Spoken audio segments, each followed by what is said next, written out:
After 8 months of caring for my bedridden wife, a man suddenly demanded to see me and said, "Call the police. Right now. You've been taking care of the wrong person." My heart pounded uncontrollably. I thought about the woman I had been caring for all those months, the same face, the same presence I had never once questioned.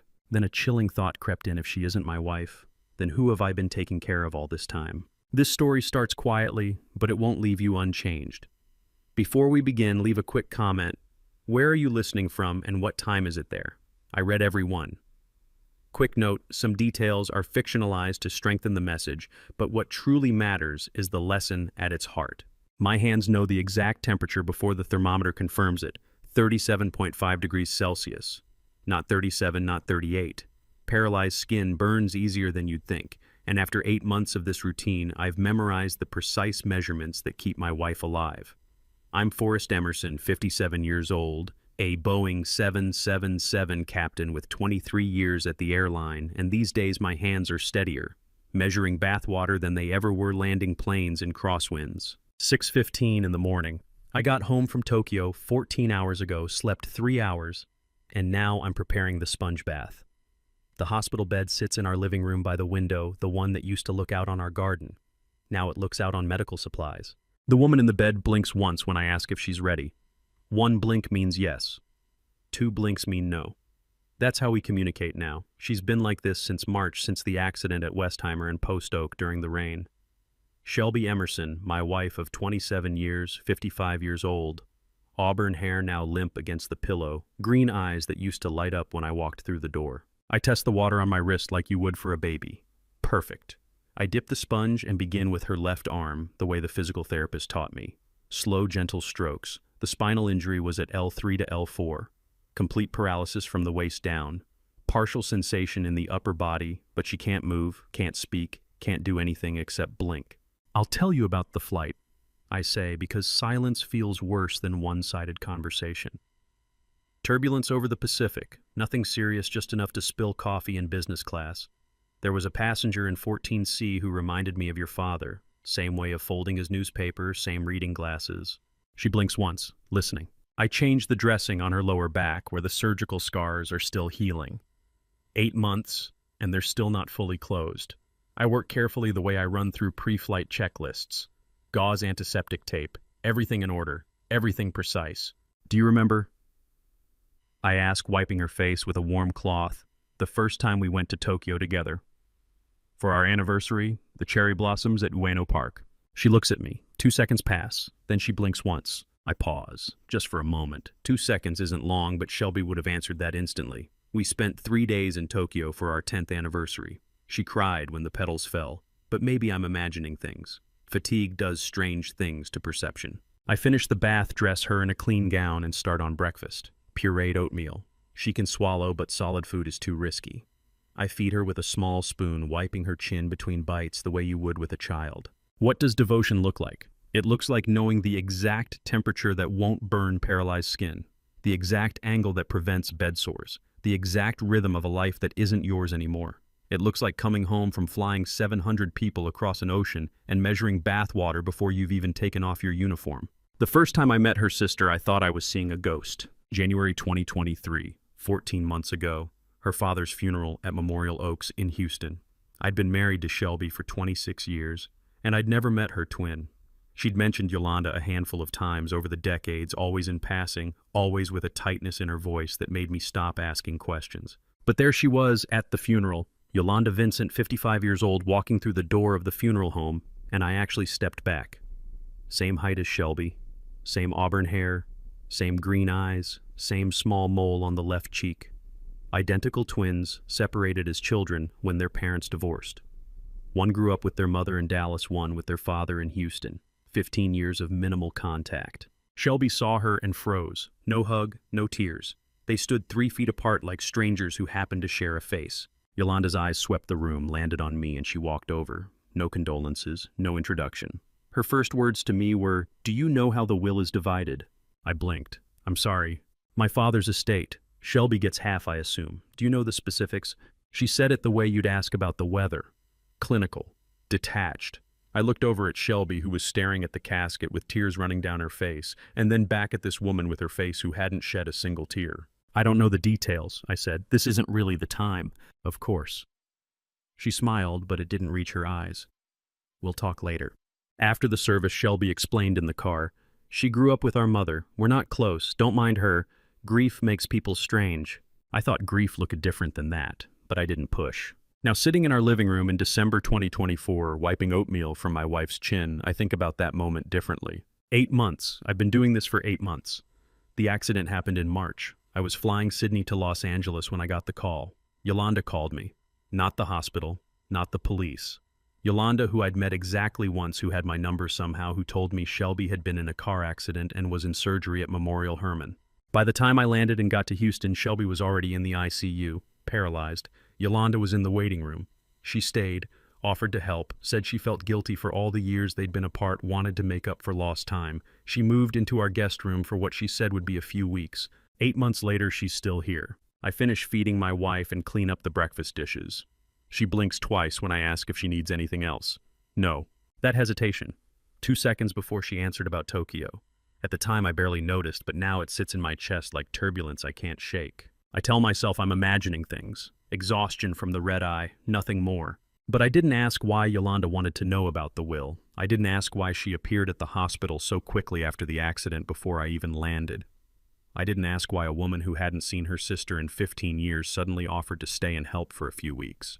8 months later, I still haven't asked those questions. But I'm about to start asking. Maybe if I'd asked those questions in March, I wouldn't be standing here in December wondering how I missed the signs. But you don't ask questions when you're grateful. You don't interrogate grace. The accident happened on a Tuesday in March at the intersection of Westheimer and Post Oak in rain so heavy that the truck driver later swore he never saw her step off the curb.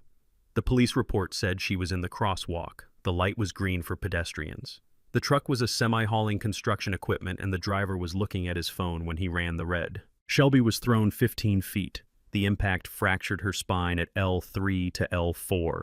The paramedics said she was conscious when they arrived, crying, trying to move her legs. By the time they loaded her into the ambulance, she couldn't feel anything below her waist. I was 35,000 feet over the Pacific Ocean, 6 hours into a 14-hour flight to Seoul when it happened. I didn't know until 2 hours later when the satellite phone rang in the cockpit. I thought it was the airline. It wasn't. Forrest, it's Yolanda, Shelby's sister. I hadn't spoken to her since the funeral. 14 months of silence, and now her voice in my ear at 35,000 feet. There's been an accident, she said. Shelby's at Memorial Hermann. She's in surgery. My co-pilot took the controls without me asking. I sat there with the phone pressed to my ear, watching clouds scroll past the window like I was in a dream. What happened? A truck. She was crossing the street. They're saying spinal injury. I'm at the hospital now. I got here as fast as I could. I looked at my watch. The accident had been 4 hours ago. I'd been unreachable 23,000 miles from home, flying a plane full of passengers who had no idea the captain's world was ending. How long until you can be here? Yolanda asked. I did the math. 8 more hours to Seoul, 2-hour layover, 15 hours back to Houston. 25 hours, I said. Maybe more. I'll stay with her, Yolanda said. She won't be alone. I should have asked how she got there so fast, how she heard about the accident before I did, how she knew which hospital. But I was too numb to think, and when you're in shock, gratitude overrides suspicion. I landed in Seoul, turned around, and flew home without sleeping. By the time I got to Memorial Hermann, it had been 18 hours since the accident. Yolanda was in the waiting room, still in the same clothes, looking like she hadn't left. She's out of surgery, she said when she saw me. Stable. They're saying the paralysis is permanent. I sat down in the plastic chair and put my head in my hands. Yolanda sat beside me. We didn't speak for a long time. I can stay, she finally said. For a few weeks. However long you need. She's my sister. This is what family does. I looked at her. Same face as Shelby? Same green eyes, same auburn hair, same way of tilting her head when she was thinking. But not Shelby. Never Shelby. Never. I don't know how to thank you, I said. You don't have to. We'll figure it out together. 9 months. She said a few weeks and stayed for 9 months. At the time, it felt like grace. Now, standing in this dark hallway, listening to silence from a locked basement, I wonder what grace really costs. The sound woke me at 2:47 in the morning. Tuesday, December, 9 months after the accident. At first, I thought I was dreaming, a rhythmic knocking muffled coming from somewhere below my bedroom. I lay there staring at the ceiling, listening. Knock, knock, knock. Pause. Knock, knock, knock. I sat up. The house was silent except for the sound, not the heating system, not pipes settling, too regular, too deliberate. I got out of bed and stood in the hallway. The knocking was louder here, definitely coming from below, from the basement. Yolanda keeps her things in the basement. She moved in with 2 suitcases and a storage box, said she'd put everything downstairs so it wouldn't be in the way. The basement door has been locked ever since. She keeps the key in her room. So I can get my things myself, she explained when I asked about it the first time. I don't want to bother you every time I need something. I walked downstairs in the dark, following the sound. It was louder on the first floor, rhythmic and insistent. 3 knocks, 2-second pause, 3 knocks, over and over. I reached the basement door and put my hand on the knob. Locked. The knocking stopped. Complete silence. I stood there for 30 seconds listening. Nothing. Just the hum of the refrigerator and the distant sound of traffic on the street outside. I went back upstairs, got into bed, closed my eyes. Knock, knock, knock. Pause. Knock, knock, knock. The sound stopped the instant I reached the basement door, as if whatever made it was listening for my footsteps, as if it knew when I was close and when I was far. I tried the door handle again, still locked. I pressed my ear against the wood and held my breath. Silence. I stood there for 5 minutes. Nothing. Back upstairs. Back to bed. The knocking started again before I reached my room. This time I didn't go down. I sat on the edge of my mattress and counted. 3 knocks, 2-second pause, 3 knocks, 2-second pause, perfectly timed, perfectly consistent. No pipe makes that sound, no heating duct, no settling foundation. I counted 47 repetitions before it finally stopped at 4:15 in the morning. Then I lay back down and stared at the ceiling until the sun came up. The first time I thought I misheard, the second time I thought it was a pipe, the third time I started counting the beats. 3 taps, stop, 3 taps, stop. No pipe taps like that. By morning I'd convinced myself it was nothing. By morning I'd almost convinced myself the knocking was nothing. 47 repetitions I kept telling myself. You counted because you were tired, because you'd flown 14 hours and slept 3, because grief and exhaustion make you hear things that aren't there. Then I walked into the kitchen and saw Yolanda's face when I asked about it. 7 in the morning, Wednesday. Coffee brewing, early light coming through the window above the sink. She was already awake, sitting at the table with a cup in her hands, looking more alert than someone who'd supposedly been asleep all night. Did you hear anything strange last night? I asked, pouring myself coffee, trying to sound casual. From downstairs. She didn't hesitate, not even a pause. Mice probably, she said. We're close to the lake. They come in this time of year. I can call an exterminator if you want. The answer came too fast, too prepared, like she'd been waiting for the question. I opened my mouth to press further to say that mice don't knock in patterns, that I'd counted 47 repetitions of the same 3-beat rhythm. But before I could speak, she stood up. Forrest, she said, and her voice broke. Look. She was sitting upright in the wheelchair, not leaning, not propped, sitting. For the first time, she whispered and reached for my hand. 8 months, and I can finally sit up on my own. The physical therapist said it might happen, but I didn't believe her. I didn't believe I'd ever. Her eyes filled with tears, real tears running down her cheeks. She squeezed my hand. Thank you, she said, for not giving up on me. I stood there with my coffee cup in one hand and her hand in the other, and the question about the knocking evaporated. What kind of person interrogates their paralyzed wife about basement noises when she's just achieved the first milestone in 8 months? I squeezed her hand back. I'm so proud of you, I said. And I am, whoever she is. 10 o'clock. I'm upstairs in the hallway, standing outside the bedroom, replaying the conversation. 8 months I've watched her blink that code. 1 for yes, 2 for no. I know the rhythm of her breathing, the exact angle she sleeps, the food she can swallow without choking. I know that she used to hum while she cooked, that she tapped her fingers when she was thinking that she never wore her wedding ring to bed because it bothered her knuckles. So why don't I know how my wife changes a subject? Shelby asks questions first, always has. If I brought up a strange noise, she'd ask what kind of noise, where exactly, how loud, when did I first hear it? 3 questions minimum before she'd offer an explanation or change topics. This woman said mice and then immediately pivoted to the sitting up milestone. No questions, no curiosity, just deflection and emotion. Practiced. That's the word that keeps coming back. It felt practiced. I walk downstairs and stand in front of the basement door. Still locked. The key is in Yolanda's room in the drawer of the nightstand beside the hospital bed. I know because I saw her put it there months ago. I put my hand on the doorknob anyway. It doesn't turn. Silence on the other side. I stand there for 5 minutes listening. Nothing. 3:30 in the afternoon. I'm at the front gate when Lorraine Wolfe comes over. She's 70 years old, lives in the townhouse next door, the one that shares our western wall. She's wearing a cardigan despite the Houston heat and carrying a plate covered in aluminum foil. Pound cake, probably. She brings pound cake when she's being polite and doesn't want to overstep. Forrest, she says, smiling that careful smile people use when they're talking to someone whose life fell apart. How's Shelby doing? Better, I say. She sat up on her own this morning. Oh, that's wonderful. She hands me the plate. I made this yesterday. Thought you might need something sweet. Thank you, Lorraine. She starts to turn away, then stops. I heard that strange noise last night, she says like she's mentioning the weather. Through the wall. A knocking sound. I freeze. You heard it. My bedroom's right next to your basement foundation, she says. The sound comes through pretty clearly. I thought maybe you had a repair person working down there, but at 2 a.m, she laughs a little embarrassed. I almost came over to check if something was wrong. My hand tightens on the plate. When did you first hear it? Oh, it's been like this for several nights now. She waves her hand. I didn't want to bother you about it. I know you have enough on your plate with Shelby's care, but last night it was louder than usual. Several nights. Not just last night. Several. How many nights, I ask? She thinks. 4 or 5. I started noticing it last week. Thursday, I think, or maybe Wednesday.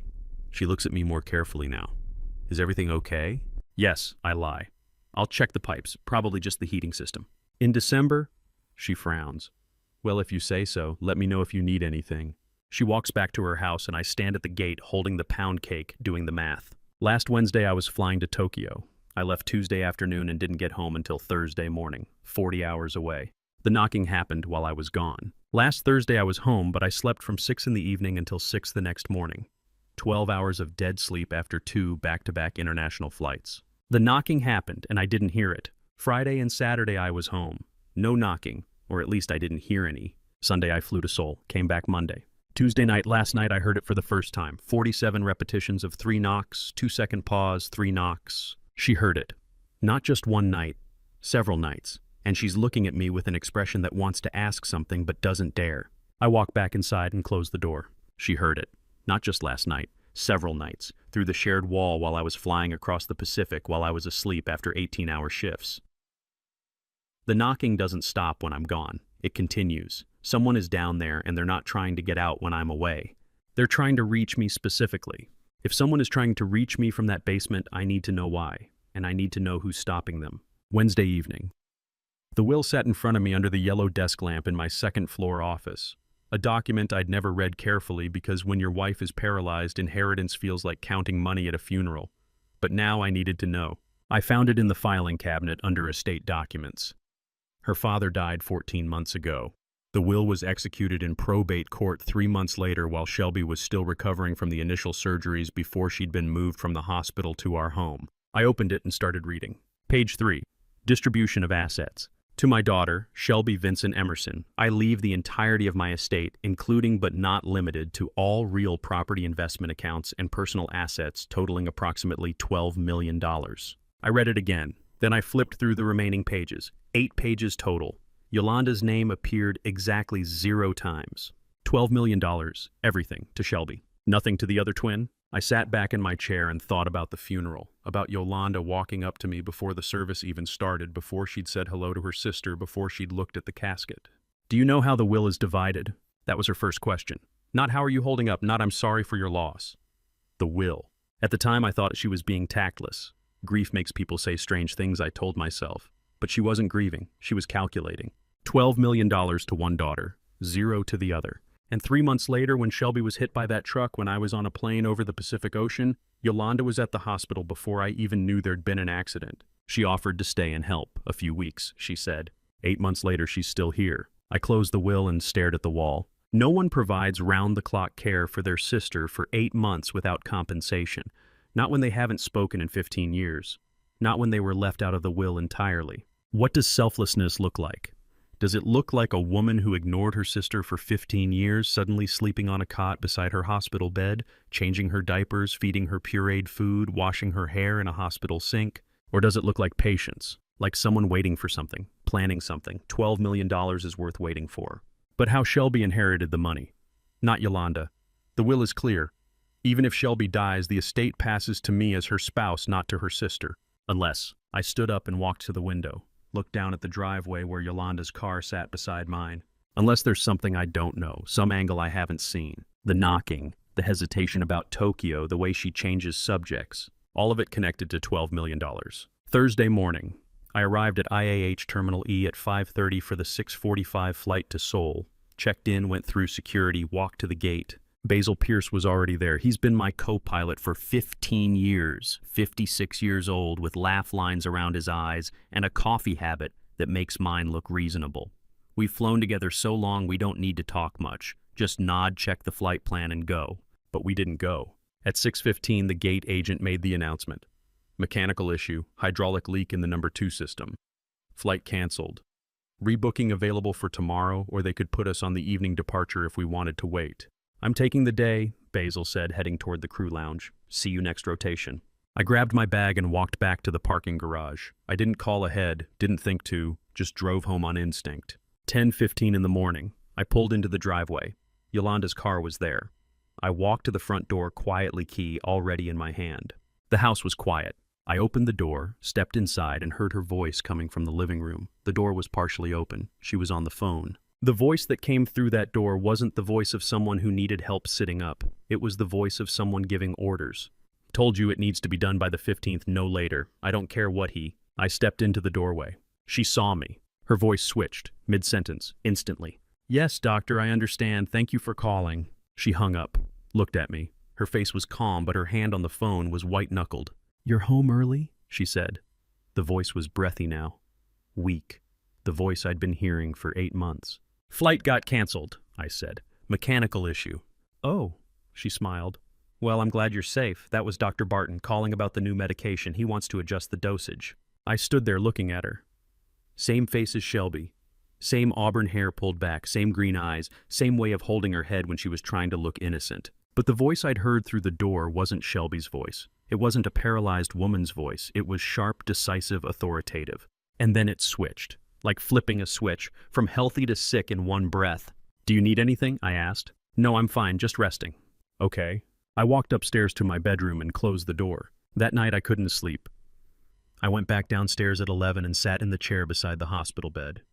She was asleep, breathing slowly, evenly, the way Shelby always slept. I looked at her face in the dim light from the hallway. Same features, same auburn hair, though it was longer now than Shelby usually wore it. Same small mole on the left cheek, same bone structure, same lips, same eyebrows, same identical. But I've looked into my wife's eyes for 28 years. I know the way they crinkle when she laughs, the way they go distant when she's thinking about something sad, the way they soften when she looks at me in the morning. I leaned closer. Same green eyes, same gold flecks around the iris, but not the same depth, not the same way of looking, not the same person looking out from behind them. For 8 months, I'd looked into those eyes every day, bathing her, feeding her, moving her carefully so she wouldn't develop bed sores. Same face I'd woken up next to for 28 years. But that night, really looking, those weren't my wife's eyes. Those were someone else's eyes in my wife's face. I spent Thursday night staring at those eyes. Friday morning, I fed her breakfast, changed her dressing, gave her the medications. Same routine, same face. But now I was looking at a stranger. Basil Pierce's name lit up my phone screen Friday afternoon, while I sat in the supermarket parking lot with a trunk full of groceries and a head full of questions I couldn't ask anyone. I answered. Hey, just wanted to check in, he said. Yesterday was a weird day with the cancellation. How are you holding up? Basil's been my co-pilot for 15 years. We've flown together through typhoons over the South China Sea, emergency descents into Anchorage, and one very memorable engine fire over Greenland. His voice on the phone sounded like it always does. Warm, concerned, a friend checking on a friend. I'm managing, I said. Same routine. You know how it is. 8 months is a long time, brother. You're a better man than most. I don't know if I could do what you're doing. You do what you have to do. Yeah, he paused. How's Shelby progressing? Can she sit up yet, or is she still fully bedbound? I shifted the phone to my other ear. She sat up Wednesday, first time in 8 months. That's great, really great. Which doctor has been monitoring her? Still the same one from the hospital. Dr. Barton, he comes by twice a week. And her sister Yolanda, right? She's still helping out. You see her often. She lives with us, in the guest room. Man, that's good. You shouldn't have to do this alone. Listen, I've got to run, but if you need anything, I mean anything, you call me, okay? I will. Thanks, Basil. I hung up, sat there with the phone in my hand and the groceries warming in the trunk. Then it hit me. Can she sit up yet? Not how is she doing, not any progress lately. He asked specifically if she can sit up. That happened Wednesday morning, 2 days ago. I told no one. Not the crew, not my family, not my neighbors. I came home from the canceled flight Thursday, caught that voice switch spent Thursday night, realizing those weren't my wife's eyes. I haven't been to work, haven't called anyone, haven't posted anything, haven't sent any messages. So how does Basil know to ask if she can sit up yet? 15 years we've flown together. 15 years of pre-flight checks and Pacific crossings and crew meals in Tokyo hotels. I know his kids' names, his ex-wife's lawyer, the bar where he goes after hard flights. And he's asking me questions he already knows the answers to. Who told him? And why did he call to confirm details he wasn't supposed to know? I started the car and drove home with the groceries still in the trunk. Friday night, 9:30. I was in my office looking for the car insurance renewal that was due next week. I knew I'd filed it somewhere in the cabinet under the window. The filing cabinet was a mess. 8 months of medical bills and flight schedules and prescription records all mixed together with old tax returns and maintenance receipts. I'd stopped organizing things the way Shelby used to. Just shoved papers in whatever drawer had space. I found the insurance renewal in the second drawer, and underneath it an envelope I didn't recognize. Fidelity Investments, addressed to Shelby Emerson, dated October. I turned it over, still sealed. Had been sitting in my filing cabinet for 2 months unopened. I didn't remember Shelby having a Fidelity account. Our retirement was through the airline. Our savings was at Chase. We had a small investment account at Vanguard that I managed, mostly index funds, maybe $40,000. I opened the envelope. Quarterly investment statement. Third quarter, July through September. Account number ending in 7431. Account holder Shelby Vincent Emerson. I scanned down the page.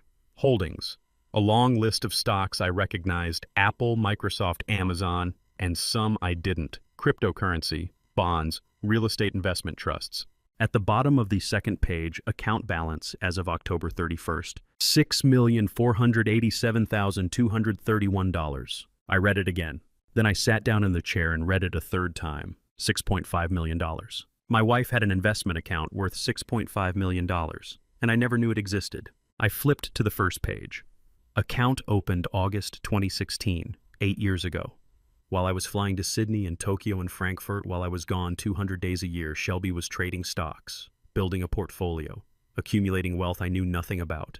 I thought about our conversations over the years, about how she'd ask about my retirement contributions, about whether we should put more into the Vanguard account, about how she'd clip coupons and comparison shop for car insurance and wait for sales to buy new furniture. And the whole time she had $6.5 million in a secret account. My wife.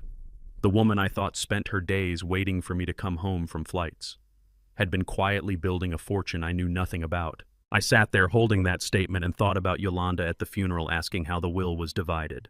About $12 million in the estate going entirely to Shelby. About a sister who got nothing suddenly moving in to provide 8 months of free care. About basement knocking that follows a pattern.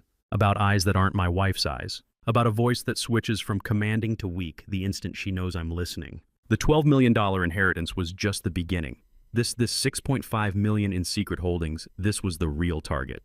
Yolanda didn't stay to help her sister recover. She stayed because she found out about this account. Somehow. Some way.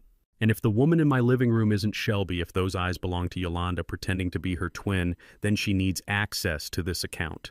Needs Shelby's identity. Needs everyone to believe the paralyzed woman in the hospital bed is the real Shelby Emerson. I looked at the statement again. $6,487,231. This isn't my wife's money. This is why. If she needs access to that account, she needs everyone to believe she's Shelby, which means somewhere my real wife is either dead or hidden, and I need proof before I can find out which. The hospital records clerk gave me Nettie Newberry's last known address on a post-it note with a look that said she wasn't supposed to, and Monday morning I drove to a small house in Katy with flower beds and a mailbox that hadn't been painted in years. Nettie Newberry, registered nurse, employed at Memorial Hermann from 2019 to June 2024. Assigned to Shelby's care from March through May. Employment ended June 15th. Reason listed: family request. She cared for my wife when my wife was still my wife. Before the replacement. Before whatever happened that put someone else in Shelby's bed. If anyone noticed something wrong, it would be the nurse who bathed her, changed her dressings, knew her body. I parked on the street and walked up to the door. Knocked twice. The woman who answered was 47 years old with gray-streaked hair pulled back and nurse's scrubs on, even though it was her day off. She looked at me and her face went pale.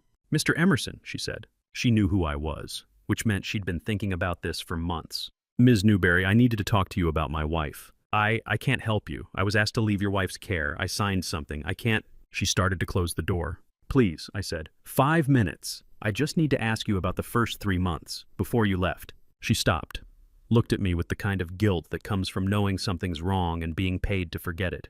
Come in, she said quietly, but I don't know what I can tell you that would help. Her living room was small and neat. Photos on the mantel, a cross on the wall, coffee table with a Bible and a TV remote. We sat down.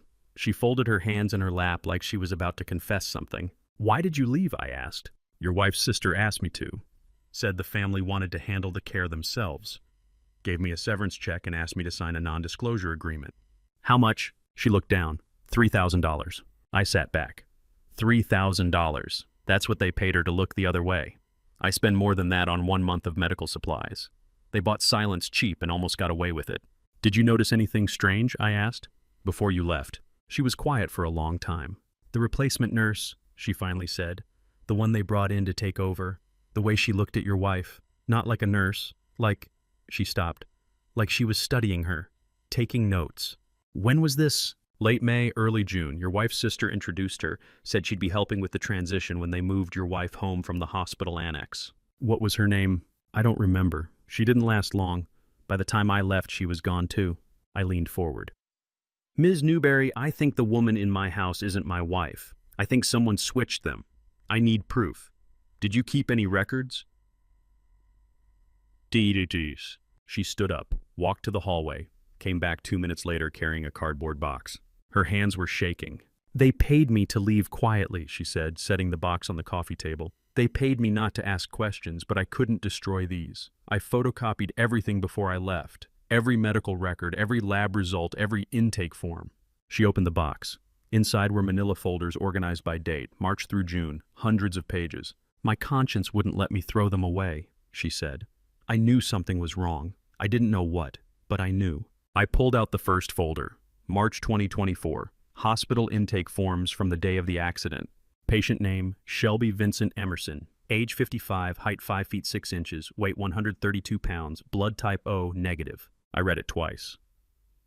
Blood type O negative. That matched what I knew. Shelby had donated blood twice a year since college, always joked about being a universal donor. What am I looking for? I asked. Nettie pulled out another folder. September 2024. Recent lab work. She laid both documents side by side on the table. This is your wife's intake from March, she said, pointing to the first page. Blood type O negative, right here. I looked. There it was, clearly documented. This is a lab test from September, she said, pointing to the second page. Same patient name, blood type A positive. I stared at both documents. Same name at the top, Shelby Vincent Emerson, same date of birth, same patient ID number. Different blood types. Blood type doesn't change, Mr. Emerson, Nettie said quietly. It can't change. Not from injury, not from medication, not from anything. You're born with it and you die with it. I held both documents in my hands. Same name, different blood. One person on paper, two people in reality. These are two different people, I said. Yes? I looked at her. You knew. I suspected. The replacement nurse, the sudden dismissal, the money, the NDA. But I didn't have proof until I saw that September lab work. By then I'd already left. I didn't know what to do. Who would believe me? Your wife's sister is living in your house. You're caring for her every day. Who would I tell? You're telling me now. Because you came looking. Because you already know something's wrong. I stood up, put both documents in my jacket pocket. Can I take these? Take all of it, she said, gesturing to the box. I've been carrying this for 8 months, waiting for someone to ask the right questions. I picked up the box, looked at her. Thank you. Find her, Nettie said. Find your real wife. Because if they went to this much trouble to replace her, she's somewhere and she's alive, or was when they made the switch. I walked back to my car with the box in my arms and sat in the driver's seat for 10 minutes before I could turn the key. Blood type O negative. That's my wife. The woman who danced at our wedding, who built a secret investment portfolio, who survived a truck running a red light. The person lying in my living room has blood type A positive. The person I've been bathing, feeding, caring for, that's someone else. The question is, where is my real wife? I needed to know if she was alive. The blood type proved the woman upstairs was an imposter. The knocking suggested someone was trapped below, but I needed absolute certainty before I made a move.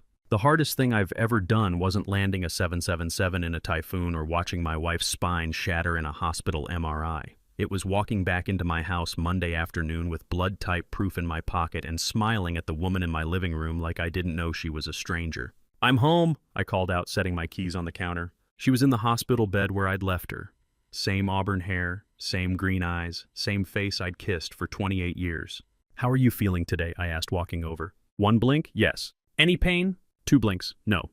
"Did you have lunch? I can make you something." "One blink." I went to the kitchen and made her a protein shake.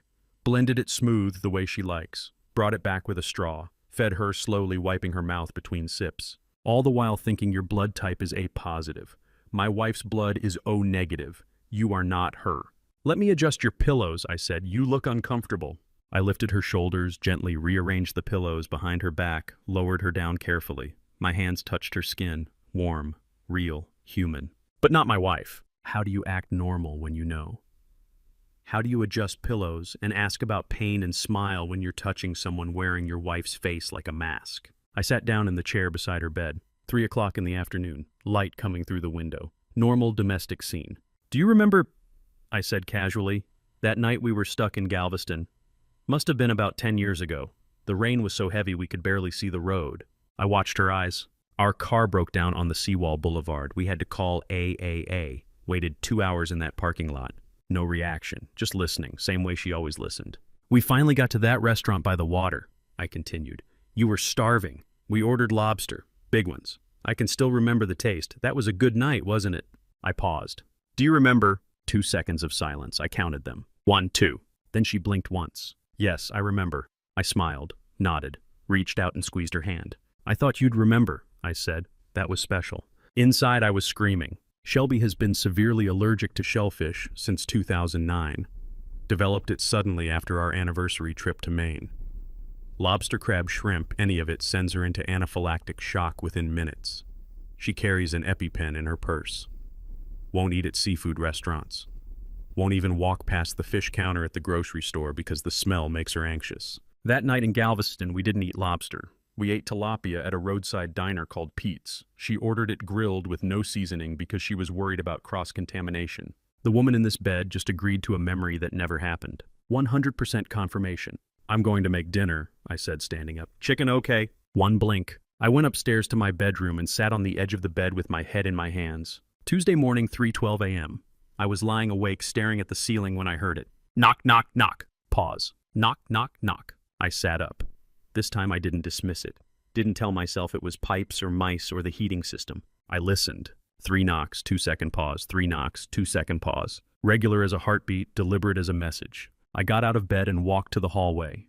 The knocking was louder here, coming from below, from the basement. 3 knocks, pause, 3 knocks, pause. Not random, not mechanical. Someone down there was making that sound on purpose, someone who knew I was listening.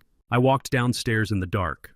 The house was silent except for that rhythm. Knock, knock, knock. I reached the basement door, put my hand on the knob, locked like always. I pressed my ear against the wood and held my breath. Silence. Complete silence. Like whoever was down there heard me coming and stopped to listen. I stood there for 30 seconds, nothing. Then I took a breath and knocked, 3 times, deliberately. Tap, tap, tap. The silence lasted exactly 3 seconds. Then the answer came back. Tap, tap, tap. Same rhythm, same spacing, from directly below me. I knocked twice. 2 knocks came back. I knocked 4 times. 4 knocks came back. Not a pipe, not a mouse, not the house settling. Someone in my basement was alive, conscious, and deliberately responding to my signal. I knocked 3 times again, slow, clear. 3 knocks came back immediately. I stood there in the dark hallway with my hand on that locked door and felt something break open in my chest. Not quite hope, not quite horror, something in between. My wife. My real wife. The woman with O-negative blood and a shellfish allergy and a $6.5 million secret investment portfolio. The woman who survived a truck hitting her at 40 miles an hour. She was down there. She'd been down there for months, knocking, signaling, trying to reach me while I slept 20 feet above her with her sister in the guest room and her replacement in the living room. I knocked 3 more times. 3 knocks came back. I pressed my forehead against the door and whispered, "I know you're there. I'm coming. Just hold on." No response, just silence. Then after 10 seconds, 3 soft knocks. She heard me. I went back upstairs and sat on my bed until sunrise, thinking about locked doors and blood types and women who look identical but aren't. Thinking about basement knocking that followed a pattern because my wife was down there teaching me a code. and I'd been too stupid to understand it until now. She was alive down there, responding to my knocks. I had to get her out.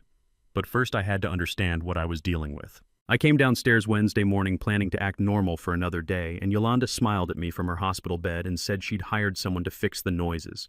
I'd been hearing noises I hadn't mentioned to her in 5 days. "Good morning," she said, voice bright and cheerful.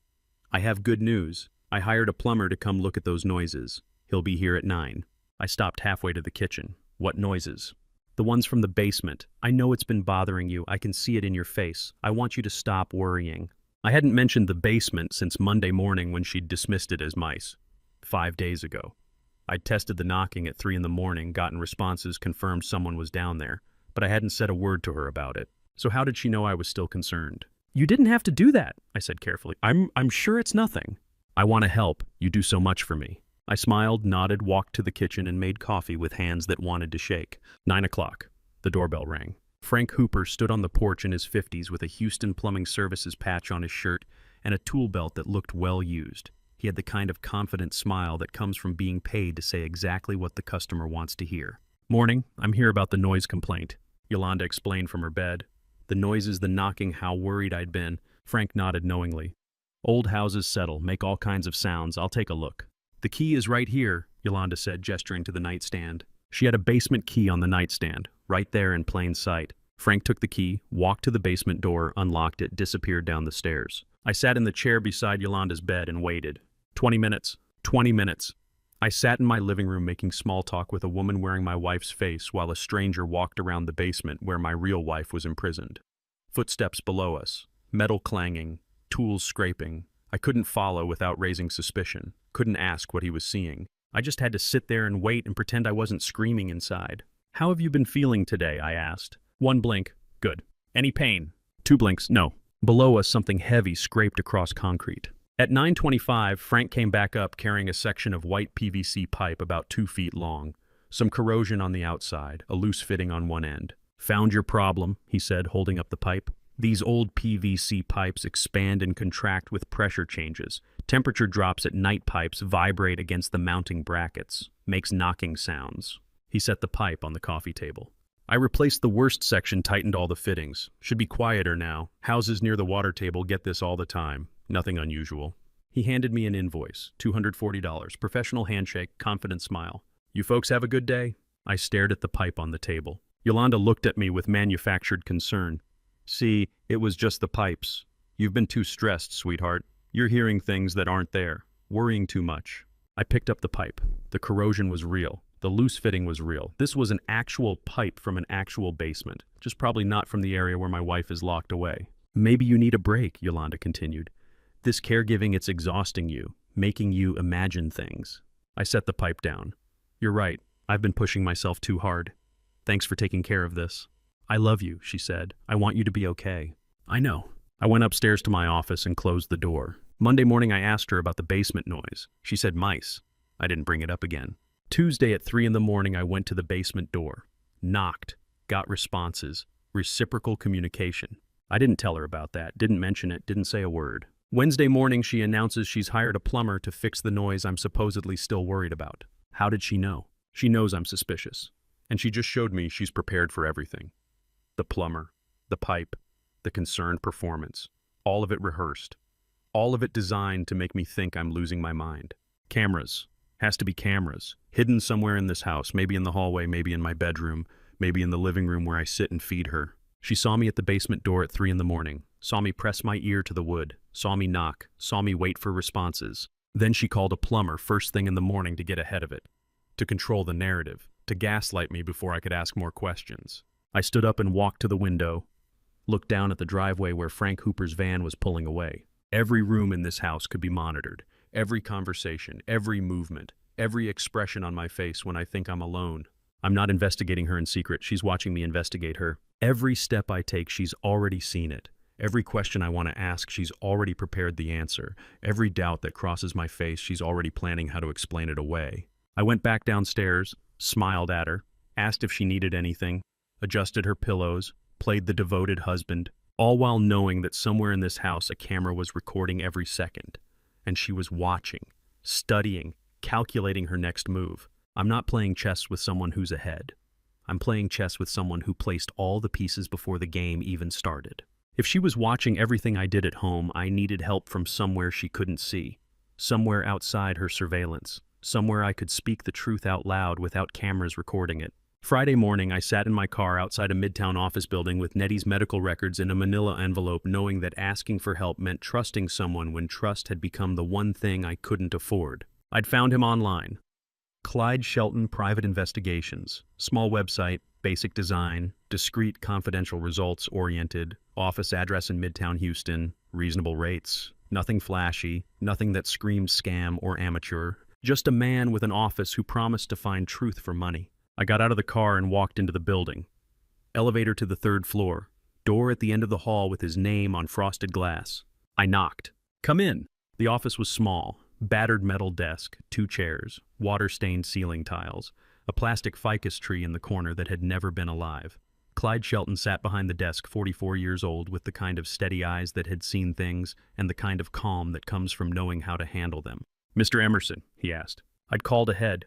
Made an appointment under my real name because lying at this point felt pointless. "Yes." "Sit down. Tell me what you need." I sat, opened the manila envelope, pulled out photos of Shelby and Yolanda at their father's funeral. Identical faces, different expressions. "I need you to investigate whether my wife is actually my wife." He didn't blink, didn't react, just looked at the photos. "Go on." "My wife was in a car accident in March. Paralyzed. Her twin sister moved in to help with care. They look identical. Same height, same hair, same everything. But I stopped. I think my wife's sister is impersonating her. I think my real wife is somewhere else, or dead, and the woman in my house is pretending to be her." I laid out the medical records, pointed to the blood type discrepancy. O negative versus A positive, same patient name, 2 different people. Clyde studied the documents carefully. "This is good evidence," he said. "What else do you have?" I told him about the $6.5 million secret account, the inheritance worth $12 million. The sister who got nothing, the voice switch I heard on the phone, the lobster memory test she failed. He took notes, asked questions. Trust is a strange currency. 2 weeks ago, I'd have trusted my wife, my sister-in-law, my flying partner of 15 years. Now I'm sitting in a stranger's office with a fake tree, hoping he's the one person who won't betray me. "This estate lawyer," Clyde said, looking up from his notes. "Russell Caldwell, how long has he managed your wife's family assets?" I blinked. "I don't know, since her father died, I think. Why?" "And the $6.5 million account, was it held domestically or offshore? Any recent large transfers?" The questions were specific. Too specific. Most private investigators would ask about surveillance, about proof of identity, about how to catch her in a lie. This man was asking about financial structures and estate lawyers like he already knew something. "I don't know," I said. "The statement just showed holdings, stocks, bonds, cryptocurrency." "I'll need 48 hours, he said. "This kind of investigation requires specific contacts, people who can access records you can't, but I can get you answers." He stood, shook my hand. "Don't do anything at home, don't confront her, don't let on that you suspect anything, just act normal until I call you." "I've been acting normal for 10 days. "Keep acting, 48 hours. I walked out of his office with the same envelope I'd walked in with, and the feeling that I'd just told my story to someone who already knew half of it. Saturday afternoon, I couldn't ask these questions at home. Couldn't have this conversation where cameras might be watching. I walked next door to Lorraine Wolf's townhouse and knocked. She opened the door in a cardigan, looking surprised to see me. "Forrest, is everything all right? Can I come in? I need to ask you something." "Of course." Her living room smelled like ginger tea. Family photos on the mantle. Warm lamps. Normal life. "Lorraine, I need to ask you directly. The knocking sounds from my basement. How often have you heard them?" She looked at me for a long moment. Then she nodded slowly. "I've been wondering when you'd ask," she said. "Come in, sit down." She went to her desk in the corner, opened a drawer, came back with a small spiral notebook. "I started keeping track," she said, handing it to me, "in case it mattered someday." I opened the notebook. Dated entries, handwritten, neat columns. April 23rd, 2024, 2:47 a.m. Rhythmic knocking through shared wall, 3 beats, pause, repeat, 15 minutes. April 29th, 2024, 3:12 a.m. Same pattern, 3 knocks, pause, 22 minutes. May 6th, 2024, 2:33 a.m. Knocking resumed, same rhythm. I flipped through the pages. Entry after entry, dated, timed, documented. 47 entries total, from April through December. April 23rd, that's the first entry, 2 months after the accident, 6 months before I finally heard it myself. All after 2 in the morning, Lorraine said quietly. Always the same pattern. 3 knocks, pause, 3 knocks. I thought maybe I didn't know what to think, but I wrote it down. Did you ever? I stopped. Do you think there's someone down there in my basement? She looked at me with the kind of sadness that comes from knowing a terrible answer. Yes, she said. I think someone's been trying to get your attention for a very long time. I held the notebook. 47 dated entries, 6 months of signals. April. That was 2 months after the accident. 1 month after Shelby came home from the hospital. My wife had been in that basement since the beginning, knocking, signaling, trying to reach me. And I'd been flying to Tokyo, to Sydney, to Seoul, sleeping upstairs 30 feet away from her, bathing her replacement, feeding her replacement, talking to her replacement about our memories. 47 times she'd called for help, and I'd never heard once. 47 times she'd called for help, and I'd been too far away or too asleep or too stupid to hear. Now I had to stop pretending I didn't know and start doing something about it. The Wells Fargo envelope came Friday morning while I was feeding her replacement oatmeal, and I opened it standing at the kitchen counter, thinking it was routine mortgage paperwork, until I read the word foreclosure, and everything went very quiet. Notice of foreclosure, property 2847 Montrose Boulevard, Houston, Texas. Outstanding balance $3 million, days overdue 45. I stopped moving, spoon of oatmeal in my hand, letter in the other. $3 million. Everything okay in there? Yolanda called from the living room. I looked at the letter again. Borrower Shelby Emerson. Power of attorney granted to third party. Loan originated September 2024. Funds dispersed to offshore account ending in 8472. She'd taken out a $3 million loan against my $4.2 million house. Fine, I called back. Just the mortgage company, nothing important. I set the spoon down carefully, walked to the living room, smiled at her, asked if she needed anything. She blinked no. I nodded and walked back to the kitchen. Read the letter a third time. Power of attorney granted. That means someone signed documents on Shelby's behalf. Someone with legal authority to use her identity. Someone who could forge her signature and have it accepted by a bank. September, 4 months ago, right around when Nettie the nurse was paid to leave quietly. The money went offshore. Account number partially redacted. But I didn't need the full number to know it wasn't going to anything legitimate. 45 days overdue. That means they'd already started the foreclosure process. In another 90 days, maybe less, the bank would auction the house. Everything gone. I waited until I heard Yolanda's breathing slow into her mid-morning nap. Then I went back to the kitchen and sat on the floor with my back against the cabinet. First tears in 8 months. Not sadness, pure rage, hot and clean. 47 times she knocked. 6.5 million she hid. 12 million she inherited. 3 million she stole. I sat there doing math like numbers could make sense of this when nothing made sense anymore. She wasn't just stealing my wife's identity, she was systematically dismantling our entire financial life while my real wife was imprisoned 15 feet below me in the basement. I wiped my eyes, stood up, folded the letter and put it in my pocket. Friday afternoon, I drove downtown to Russell Caldwell's office. Glass tower, 30th floor, law firm name in silver letters across the reception desk. Russell Caldwell, 58, senior partner, estate planning and probate. He'd managed Shelby's father's will, distributed the $12 million, handled the legal paperwork when Shelby inherited everything. The receptionist led me to his office. Mahogany desk, leather chairs, windows overlooking downtown Houston, silver cufflinks, 20 years of successful practice on the wall and framed diplomas. He stood when I entered, professional smile, firm handshake. Mr. Emerson, good to see you. Please sit down. I sat, pulled out the foreclosure notice, slid it across his desk. I need to understand how this power of attorney was authorized, I said. You manage my wife's estate. You would have been involved in any POA documentation. He picked up the letter. His eyes moved across the page. Then something flashed in his face. Just for a second. Something that looked a lot like guilt before the professional mask came back. Let me check the records, he said. This will take a few minutes. He stood, walked to the door. Please have a seat. Make yourself comfortable. I'll pull the relevant documents. He disappeared into the back office. I sat there for 15 minutes. Through the door, I saw him once peeking out, checking if I was still there. He came back with a folder, set it on the desk, opened it, looked at pages I couldn't see. This is more complex than I realized, he said. The estate documentation, there are layers here I need to verify. I'll need 2 more days to give you a complete answer. 2 days? Yes, I want to make sure I have all the facts before I explain anything. The last thing I want is to give you incorrect information. He smiled, professional, reassuring, concerned. I'll call you Monday. We'll sort this out. I stood, shook his hand, walked to the door. Thank you for your time. I stepped into the hallway, closed the door behind me, started walking toward the elevator.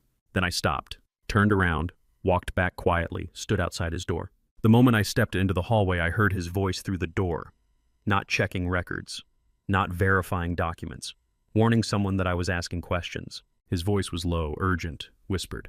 He knows. He's asking about the POA. You need to. I couldn't hear the rest. Didn't need to. I walked to the elevator, got in, rode down 30 floors. Sat in my car in the parking garage for 20 minutes. The attorney I'd trusted to manage my wife's father's estate, the man who'd written the will that left everything to Shelby, the professional who'd handled $12 million in assets with perfect legal precision. He'd called someone the second I left his office. Not a clerk, not a paralegal, not someone to pull records. A warning call. Hurried, whispered, urgent. He's part of it. The lawyer isn't neutral. He's not being manipulated or fooled or used. He's actively involved in whatever this is. Which means this isn't just Yolanda impersonating Shelby and stealing money. This is organized, professional, multiple people with specific roles. A conspiracy. And if the lawyer managing a $12 million estate is involved, if he's making warning calls the minute someone asks questions, then this goes deeper than one woman in one basement.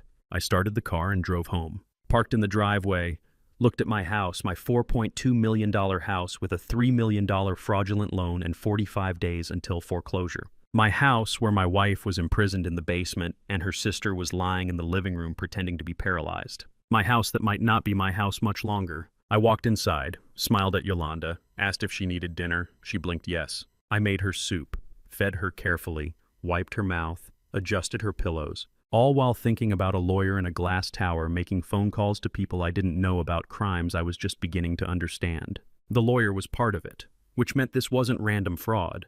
This was organized crime with professionals managing every piece. Clyde Shelton called Saturday evening while I was pretending to watch TV with a woman who wasn't my wife and said we needed to meet tonight, his voice carrying the kind of urgency that meant everything was about to change. We need to meet, he said. Can't wait for the 48 hours. There's something you need to know now. When? 8 o'clock, cafe on Westheimer corner of Montrose, dark booth and back, come alone. I told Yolanda I was going for a drive. Needed to clear my head. She blinked once. Understanding. Concerned sister, caring about stressed brother-in-law. I got in my car and drove to Montrose. The cafe was exactly what he'd described. Dark. Corner booth. Empty at 8 on a Saturday night except for one waitress and Clyde sitting in the back with 2 cups of coffee already on the table. I slid into the booth across from him. What couldn't wait? I asked. He looked at me for a long moment, then he leaned forward. I need to tell you the truth. I'm not a private detective. I waited.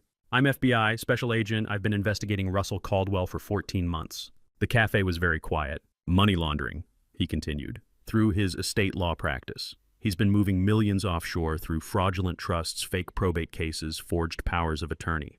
We've been building a federal case against him and his network since October last year. Why didn't you tell me this when I came to your office?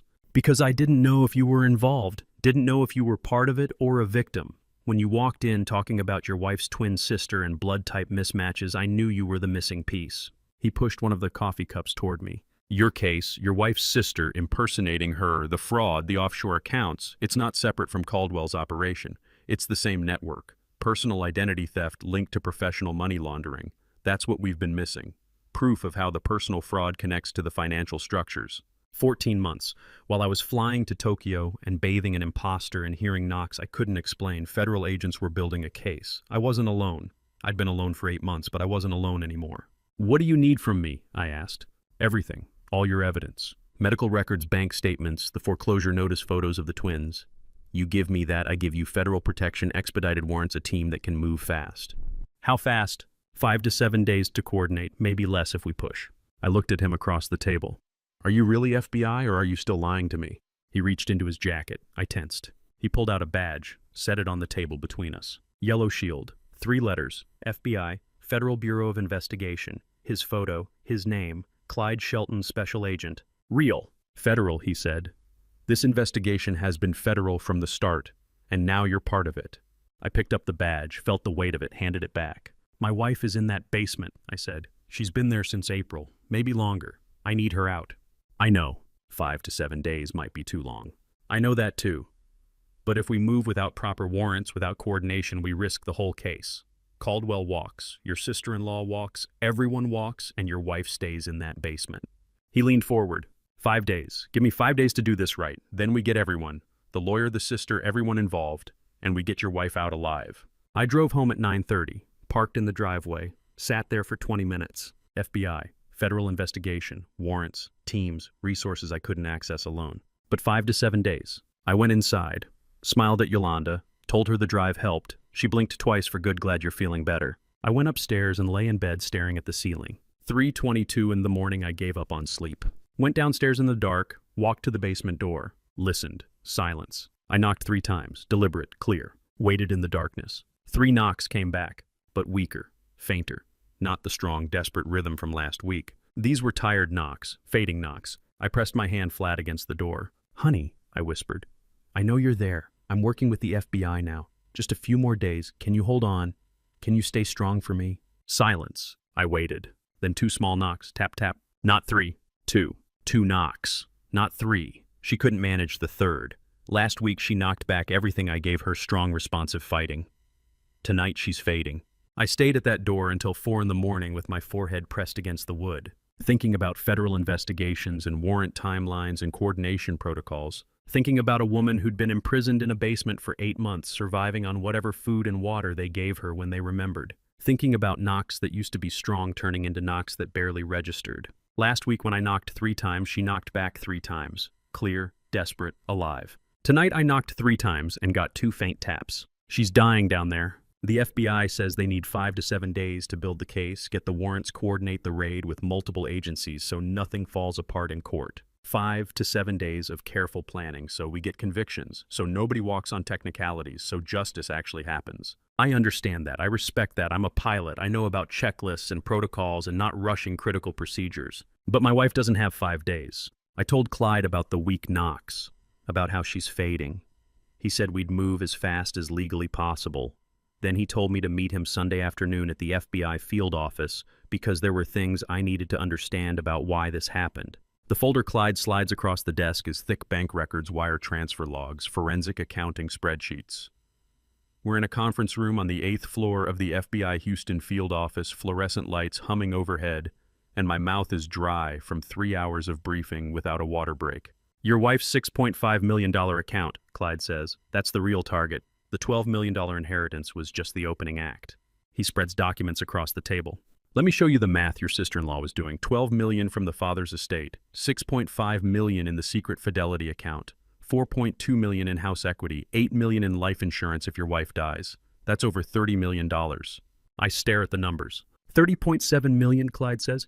"To be exact, that's what she was after. Not 12, not 18, all of it." He pulls out a wire transfer document, highlights a line. 3 weeks after the accident, someone accessed the Fidelity account using a forged power of attorney, transferred $1.2 million to an offshore account in Grand Cayman.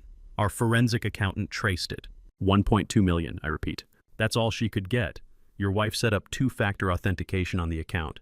Fingerprint and retinal scan required for transfers over $2 million. Smart woman. She built that portfolio in secret and protected it like a vault. He shows me another document, Fidelity security logs. "Your sister-in-law has tried 17 times since June to access the full account. Blocked every time. She can't get past the biometric authentication. She needs your real wife's fingerprint and retinal scan." I look up at him. "That's why she's alive," I say slowly. "That's why Shelby's in the basement instead of dead. Yolanda needs her biometrics." "Yes. Wait." I stand up. "If she needs Shelby alive for the biometrics, why is my wife getting weaker? What happens after she gets the scans?" Clyde doesn't answer immediately. Then he says quietly, "Once she has what she needs, your wife becomes a liability instead of an asset." I sit back down. "How long have you known this?" "We've been tracking the Fidelity account attempts for 3 months. We didn't know about the basement until you told me. We didn't know about the identity swap until you brought me the medical records." He pulls out another document from the evidence box. This one looks old, creased, photocopied.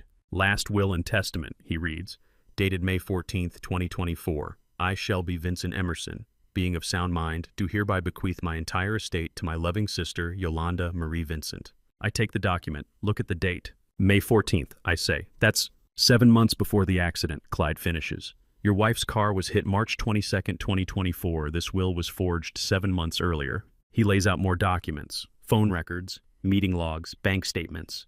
Handwriting analysis confirms Yolanda forged the signature. The notary who witnessed it, Perry Barton, same man who showed up at the hospital claiming to be your wife's doctor. He's not a doctor. He's a notary public who lost his license in 2021 for fraud. Clyde pulls out Russell Caldwell's office calendar, highlighted entries. Your estate lawyer met with Yolanda 3 times in summer 2024, June 7th, July 15th, August 2nd. Office notes say, estate planning consultation for client's sister. He shows me phone records. Your co-pilot Basil Pierce, Yolanda called him 6 times between June and August 2024, before the accident, before anyone was paralyzed, before there was any reason for your wife's sister to be calling your flying partner. I look at the timelines spreading across the table. May forged will. June through August, recruiting accomplices, meeting with lawyer, calling my co-pilot. March 22nd accident. The accident wasn't the cause, I say. It was the trigger. Exactly. Clyde leans back in his chair. They didn't scramble after a tragedy and see an opportunity. They built this conspiracy for months, forged documents, recruited help, set up offshore accounts, established backup identities. Then they waited. Waited for what? For an accident. Any accident. Didn't matter if it was a car crash or a fall downstairs or food poisoning. They just needed your wife incapacitated enough to make the switch. And when that truck ran the red light at Westheimer and Post Oak, they finally got their trigger event. I stand up, walk to the window, look down at downtown Houston 8 floors below. My co-pilot knew, I say. Basil knew months in advance. Every time I flew with him after the accident, every time I told him I was worried, every time I mentioned something felt wrong, he was reporting back to her. Most likely, yes. The lawyer knew, the fake doctor knew. How many people were part of this? We've identified 7 so far. Could be more. 7 people. 7 people who spent summer 2024 planning how to erase my wife and steal everything she had. While I flew to Tokyo and Seoul. While Shelby cooked dinner and managed her secret $6.5 million portfolio and had no idea her twin sister was building a machine designed to destroy her life. The conspiracy wasn't a reaction to tragedy, I say, still looking out the window. It was a loaded gun, and they just waited for someone to pull the trigger. That's exactly what it was. I turn around. How do we stop it? Carefully, Clyde says. We move carefully, we build the case right, and we make sure every single person involved goes to prison. We move sloppy, somebody walks, and then your wife died for nothing. She's not dead yet. No, she's not, which is why we have to move fast and careful at the same time. I look at the documents spread across the table. May through August 2024, meetings, phone calls, forged wills, recruited accomplices. All of it happening while I flew passengers across oceans and Shelby cooked dinners in our kitchen, and neither of us knew that her sister was assembling the pieces of our destruction. They just needed an accident. Any accident. And on March 22nd, 2024 at Westheimer and Post Oak, they got one. When I walk into the kitchen at 6:47 p.m., Yolanda is standing at the stove cooking teriyaki beef. My favorite dish, the one Shelby made every Sunday for 12 years and nobody ever taught her that. The smell hits me first. Ginger, garlic, sesame oil. The exact proportions Shelby always used, the recipe she said her grandmother passed down. I freeze in the doorway watching this woman who looks identical to my wife move around our kitchen like she's been doing this for years. You're home early, she says without turning around. She's wearing Shelby's apron, the one with the faded sunflower pattern. I wanted to surprise you. My throat tightens. How did you know teriyaki beef is my favorite? She glances over her shoulder, and there's something in her eyes I haven't seen before. Something softer than the calculated efficiency she's shown for the past 8 months.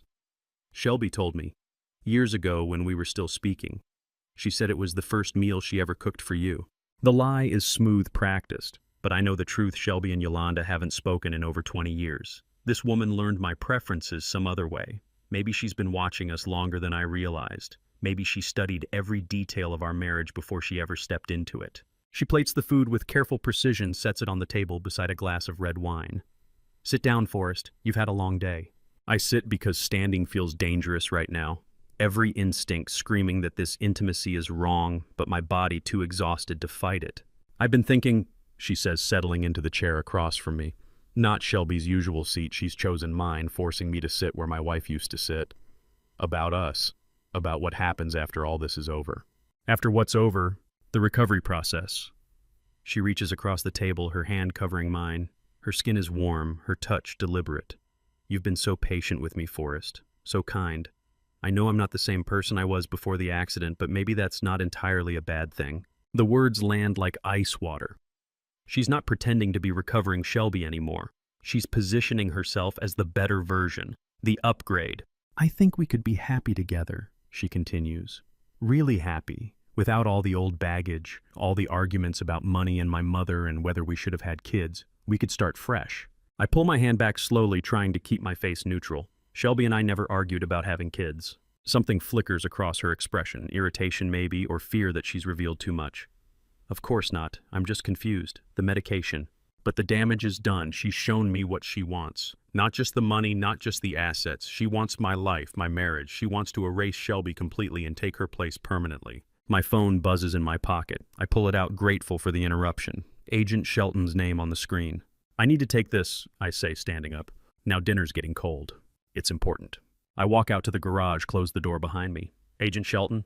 Mr. Emerson, we've made progress on the financial trail. His voice is tight with urgency. Basil Pierce received a wire transfer of $200,000 on March 20th, 2 days before your accident. The garage tilts. I grip the workbench to steady myself. That's not possible. The transfer originated from an offshore account linked to your wife's sister. We're still tracing the full network, but the timing is clear. Pierce was paid in advance. Basil and I have been flying together for 15 years. My voice sounds distant, like it belongs to someone else. He was at my wedding. He's godfather to my nephew.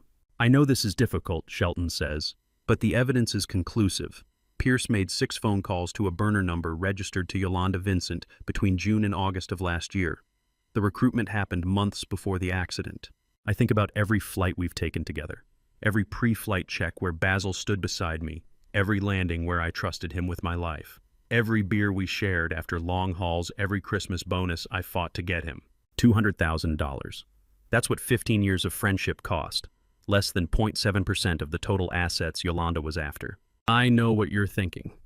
How could someone I trusted for 15 years do this to me? Still watching good. Comment the name of one person you'd trust with your life right now. Because I'm about to find out my co-pilot sold me out for $200,000, and if that doesn't make you question everything, nothing will. I'm still putting pieces together. Let's keep going. Mr. Emerson, are you still there? Yeah, I force the word out. What happens now? We bring him in for questioning, but I need you to stay calm, maintain your routine. If Yolanda suspects we're closing in, she might accelerate her timeline. Accelerate to what? We don't know yet. That's what worries me. He hangs up.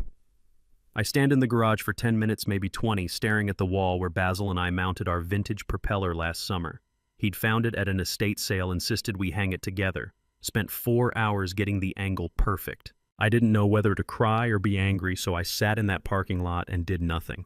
Clyde draws 3 circles on the FBI whiteboard, Yolanda Vincent Russell Caldwell Perry Barton, and connects them with red lines labeled 72 hours. Simultaneous capture, he says, tapping each circle with the marker. Wednesday morning, 6 a.m., we hit all 3 at once. Sister at home, Caldwell at his office, Barton at the clinic.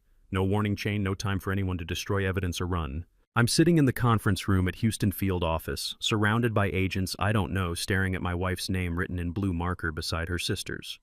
They're planning a tactical operation like it's a hostage rescue, and the hostage is the woman who's been sleeping 20 feet below me for 9 months. What about Shelby? My voice cuts through the briefing. When does she get out?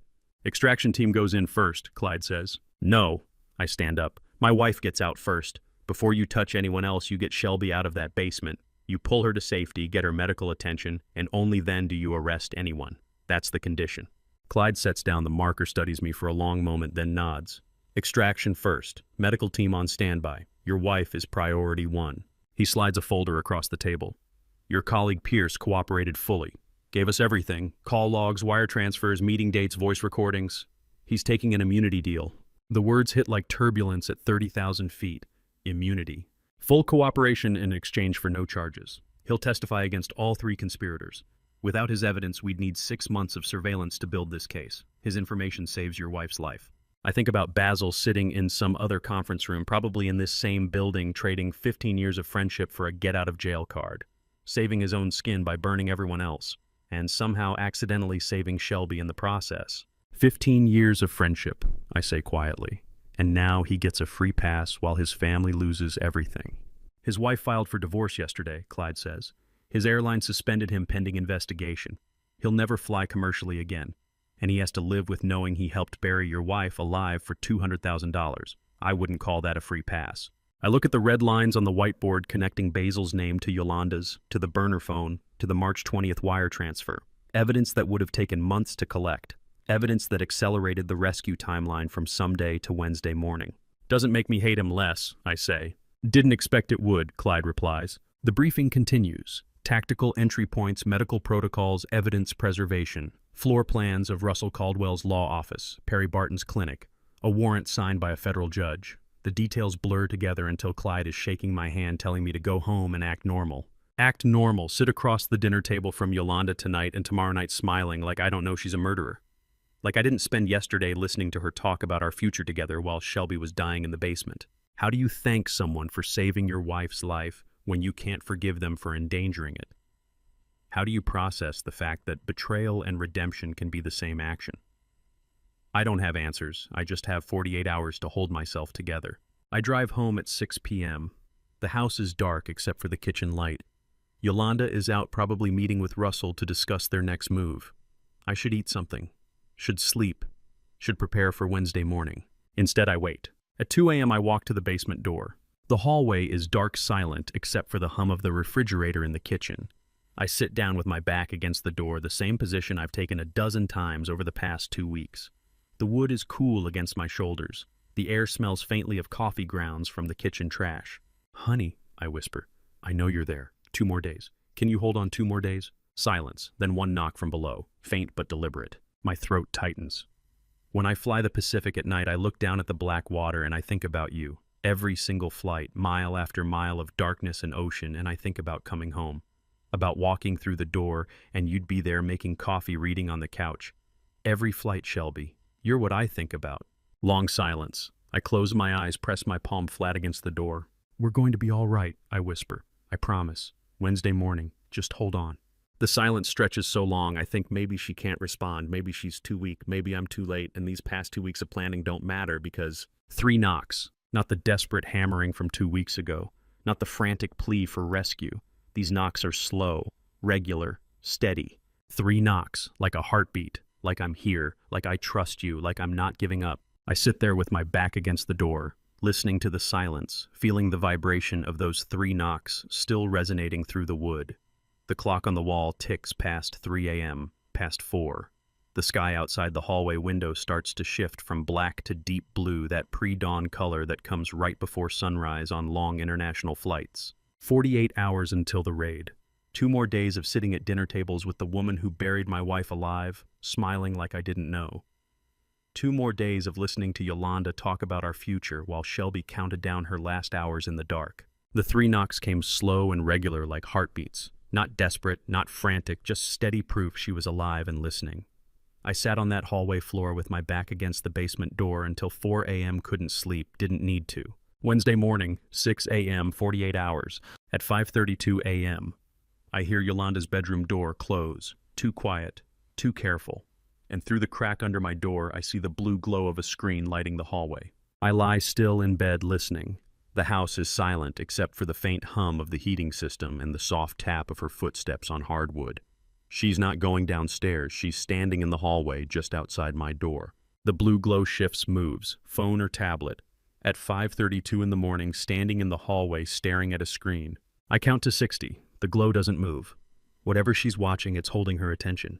When I finally hear her bedroom door close again, softer this time, like she's trying not to wake me, I get up and check the hallway. Empty. No sign she was ever there, except for the faint smell of her perfume, the same scent Shelby used to wear. I shower, dress, go downstairs at my usual 6:15 a.m. The coffee maker is already brewing. Yolanda is at the stove making scrambled eggs, still wearing her bathrobe. When she turns to look at me, her eyes are different. Not angry, not suspicious. Something colder than that. Controlled fear. The look of an animal that knows it's cornered but hasn't decided whether to run or attack. "Did you sleep well?" she asks. "Fine. You..." "Fine." Both of us lying, both of us aware we're lying. She sets a plate in front of me, eggs, toast, orange juice, my usual breakfast. "Coffee's fresh. I made your favorite." "Thank you." We sit across from each other at the kitchen table. I take a bite of toast, taste nothing but char and butter. She sips her coffee, watching me over the rim of the cup. "I thought I heard something last night," she says. "Around 2 a.m. Did you get up?" The question lands like a chess move, careful, calculated, testing whether I'll admit or deny. "Old house," I say. "Pipes settle." Her smile doesn't reach her eyes. Of course, the pipes. We finish breakfast in silence. She washes the dishes. I read the newspaper or pretend to my eyes, scanning the same paragraph 4 times without absorbing a word. The kitchen smells like coffee and toast and her perfume. The refrigerator hums. The clock on the wall ticks. She knows. She saw me at the basement door. Probably has cameras I never found hidden in smoke detectors or picture frames. She watched me sit there at 2 a.m., watched me press my palm against the wood, watched me whisper to whoever was below. She couldn't hear the words, but body language tells the story. A man doesn't sit at a locked basement door at 2 a.m. talking to the pipes. And I know she knows. Which means we're both sitting here at this breakfast table drinking coffee, discussing the weather, pretending everything is normal while we both hold loaded guns under napkins. I have some errands today, she says, standing up.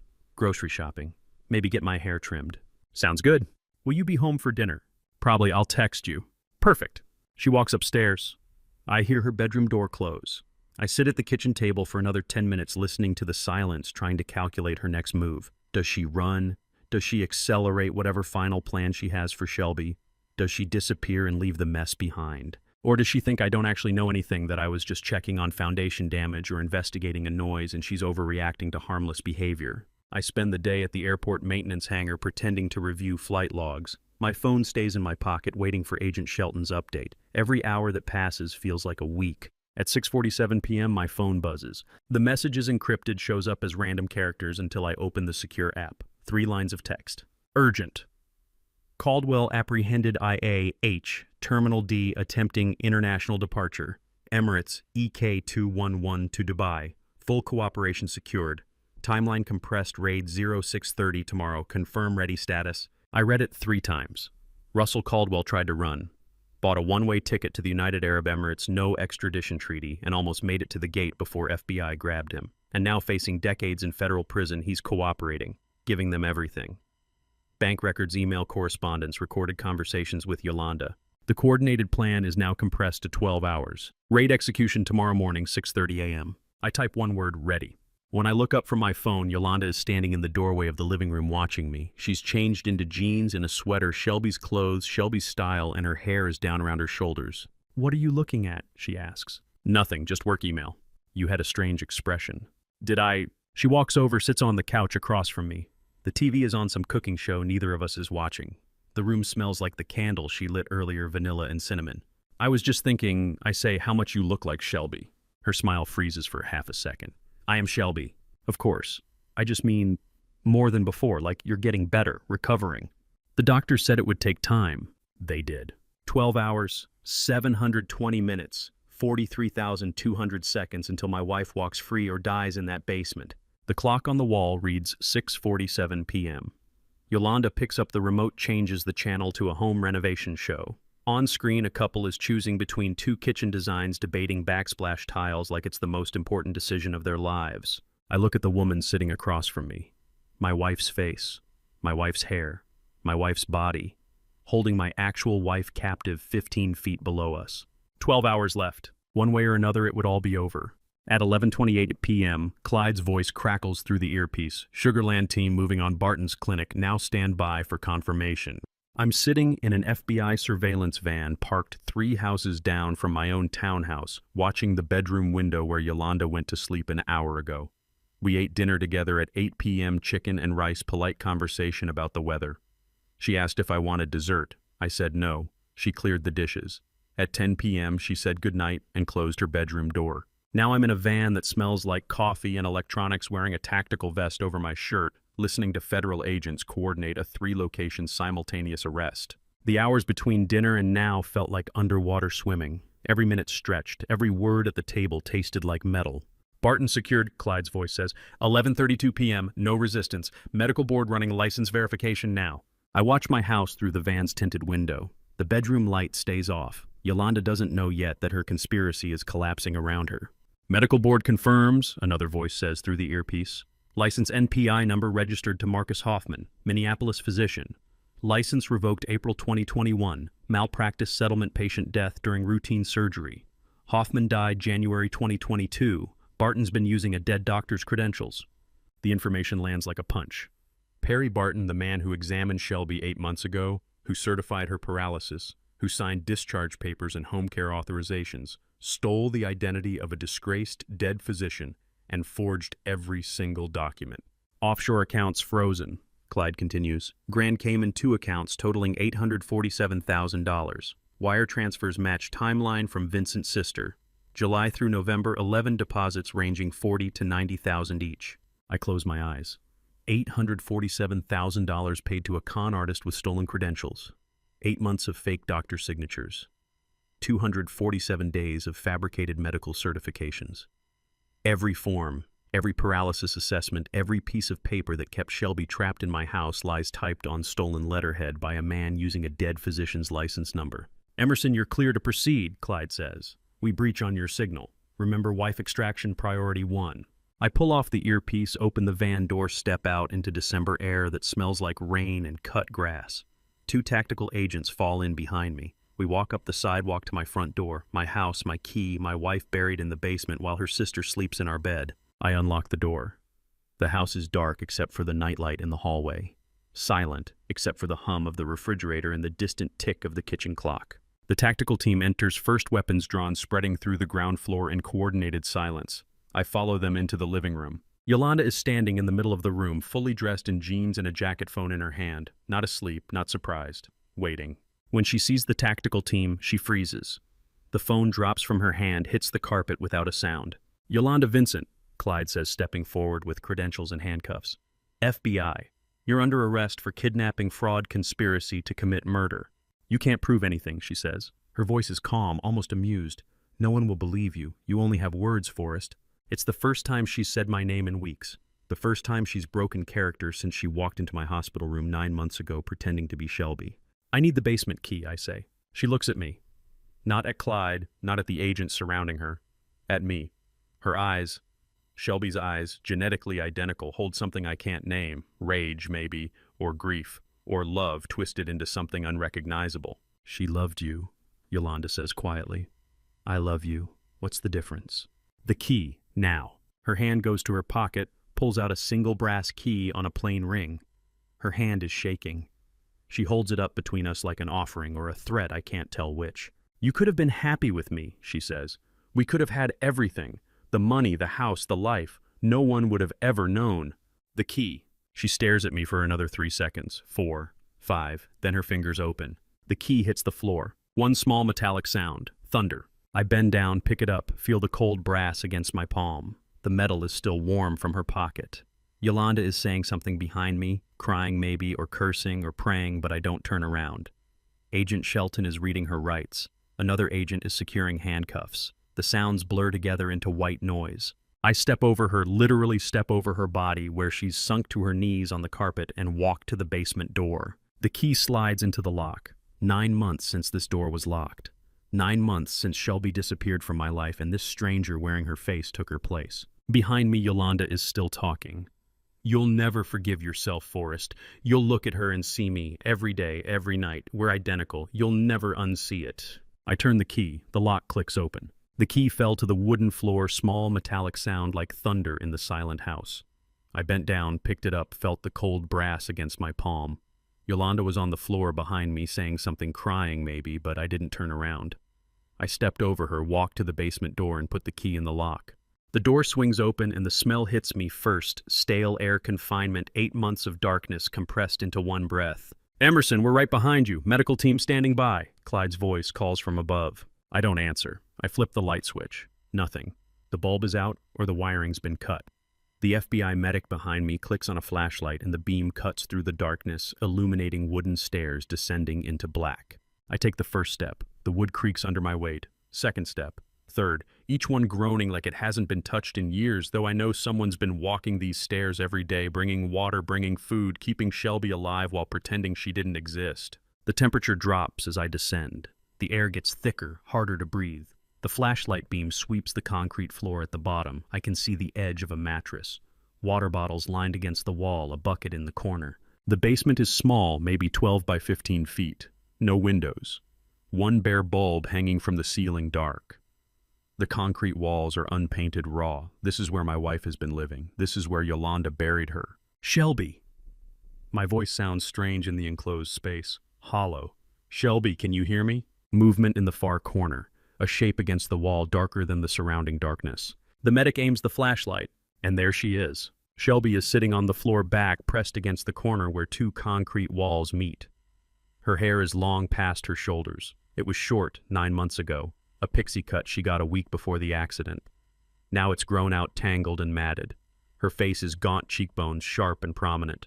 Her eyes squint against the flashlight, unused to brightness after months in near darkness. She's wearing clothes I don't recognize, sweatpants and a t-shirt, both hanging loose on a body that's lost at least 30 pounds.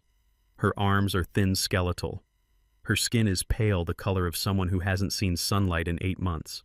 This is my wife, not the woman upstairs who wore her face. This person, right here. I cross the basement in 4 steps, drop to my knees on the cold concrete floor. Shelby, are you okay? Can you hear me? She looks at me. Her eyes, Shelby's eyes, the ones I've known for 30 years, focus slowly, like she's struggling to process what she's seeing. Her lips are chapped dry. When she speaks, her voice is hoarse, barely above a whisper, the sound of someone who hasn't used their voice in months. You finally heard me. 4 words, that's all. But they break something inside me that's been held together by discipline and procedure for 9 months. My vision blurs. I reach out slowly, carefully, like approaching someone who might shatter if touched too hard. I'm sorry, I say. I'm so sorry it took this long. She doesn't answer with words. She just leans forward and I wrap my arms around her gently because she's so thin, so fragile, so different from the woman I remember. She's trembling. I can feel her bones through the t-shirt. She smells like unwashed clothes and concrete and desperation. The medics are here, I whisper into her hair. We're getting you out. We're taking you to the hospital. You're safe now. Her arms come up slowly, wrap around my back. Her grip is weak but deliberate. She's holding on like she's afraid I'll disappear if she lets go. I knew you'd come, she whispers. I knew you were listening. The knocking, I say, every night. That was you. You were talking to me. She pulls back slightly, looks at me with those sunken eyes. Her face is so thin, so changed. But it's her, it's Shelby. Not the performance upstairs, not the calculated imitation, the real woman I married 30 years ago. She nods, weak, barely perceptible. I knew you'd figure it out, she whispers. I knew. The medic kneels beside us. Ma'am, I'm with the FBI medical team. We need to get you upstairs, get you checked out. Can you stand? Shelby looks at him, then back at me. Is she gone? Yolanda's in custody, I say. She can't hurt you anymore. And the doctor, the lawyer. All of them, all arrested. She closes her eyes. One tear runs down her cheek, cutting a clean line through the dust and grime on her face. Then she lifts her hand, weak, trembling bones, visible through thin skin, like the whole structure of her body has been worn down to its essential framework, and reaches toward me. Her fingers touch my shoulder. Tap, tap, tap. 3 times on my shoulder, the same rhythm, the same desperate code. Slow, deliberate. The exact rhythm I'd heard through the basement door every night for 8 months.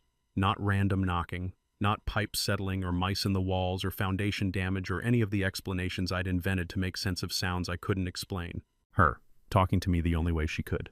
3 knocks, I say, my voice breaking. Every night I thought I didn't know what to think. 3 knocks, she whispers. Because I'm here, because I'm alive, because you needed to know. I look at her hand, still resting on my shoulder. The fingernails are broken dirt under what's left of them. The knuckles are swollen, probably from hitting the door night after night. The skin is bruised in places, scraped raw in others. Evidence of 8 months of trying to be heard. I'm sorry I didn't understand sooner, I say. You understood when it mattered, she whispers. You're here now. The medic clears his throat gently. Sir, we really need to get her upstairs. Get an IV started, check vitals, transport to Memorial Hermann. I nod, help Shelby to her feet. She can barely stand. Her legs shake. I have to support most of her weight as we move toward the stairs. She lifts her hand one more time, taps my shoulder. 3 times. Exactly like the knocking through the door. For 8 months she was talking, and I just didn't know how to listen. Clyde's forensic tech opens Yolanda's laptop in the townhouse office at 1:14 a.m. and finds a folder labeled Schedule inside one document, one date circled in red, 11 days from today. The ambulance took Shelby to Memorial Hermann 20 minutes ago. I should be with her. But Clyde asked me to stay while they processed the house, and I couldn't leave. Couldn't walk away from the evidence of what almost happened. I'm standing behind the tech, a young woman with FBI credentials clipped to her belt, watching her navigate through file directories on Yolanda's laptop. The screen illuminates the dark office with cold blue light. Got something, she says. Financial folder, multiple PDFs. She clicks. The first document loads. Life insurance policy. Issued August 2024, 4 months ago. Policyholder Shelby Emerson. Coverage amount $8 million. My throat tightens. Beneficiary, the text says, scrolling down. Seabrook Holdings, LLC, Delaware Corporation. Clyde leans over my shoulder. Run the LLC registration. The tech pulls up another window, types rapidly. Registered agent matches Vincent's attorney, Russell Caldwell, single member Yolanda Marie Vincent. $8 million, on top of everything else, the inheritance, the secret account, the house, the fraudulent mortgage. She was going to collect on my wife's life insurance by killing the woman whose identity she'd stolen. There's another file, the text says, just labeled Schedule. She opens it. A single-page document, no letterhead, no formatting, just 3 lines of text. Subject: expiration due to ongoing health complications. Optimal window: December 26, 2024. Execution method: medication, interaction, cardiac event, natural appearance. I read the date again, December 26th, 11 days from now. She was going to kill Shelby, I say. My voice sounds distant. 11 more days. Clyde's hand grips my shoulder. If we'd waited another week to move, we didn't. But we almost did. If Russell Caldwell hadn't tried to flee, if the FBI had stuck to their original timeline, if I hadn't pushed for immediate extraction, 11 more days and Shelby would have been dead. A cardiac event, medication interaction, something that looked natural enough to pass a medical examiner's review, especially with Perry Barton, the fake doctor with stolen credentials, ready to sign whatever death certificate Yolanda needed. I grip the edge of the desk to stay standing. The wood is smooth under my palms, solid. 11 days. 264 hours. 15,840 minutes until my wife would have died, and I would never have known she was alive. Print everything, Clyde says to the tech. Chain of custody documentation. This goes directly to the prosecutor. I look at the screen. December 26th. Christmas. Yolanda was going to kill my wife on Christmas and collect $8 million while I grieved at a funeral for a woman who'd already been dead for 9 months. Come on, Clyde says. There's nothing more you need to see here. Go to the hospital. Be with Shelby. But 6 hours later at 7:30 a.m., I'm standing in the FBI Houston field office watching Yolanda Vincent through a one-way mirror. She's sitting at a metal table in an interrogation room, hands folded in front of her, still wearing the same jeans and jacket from last night.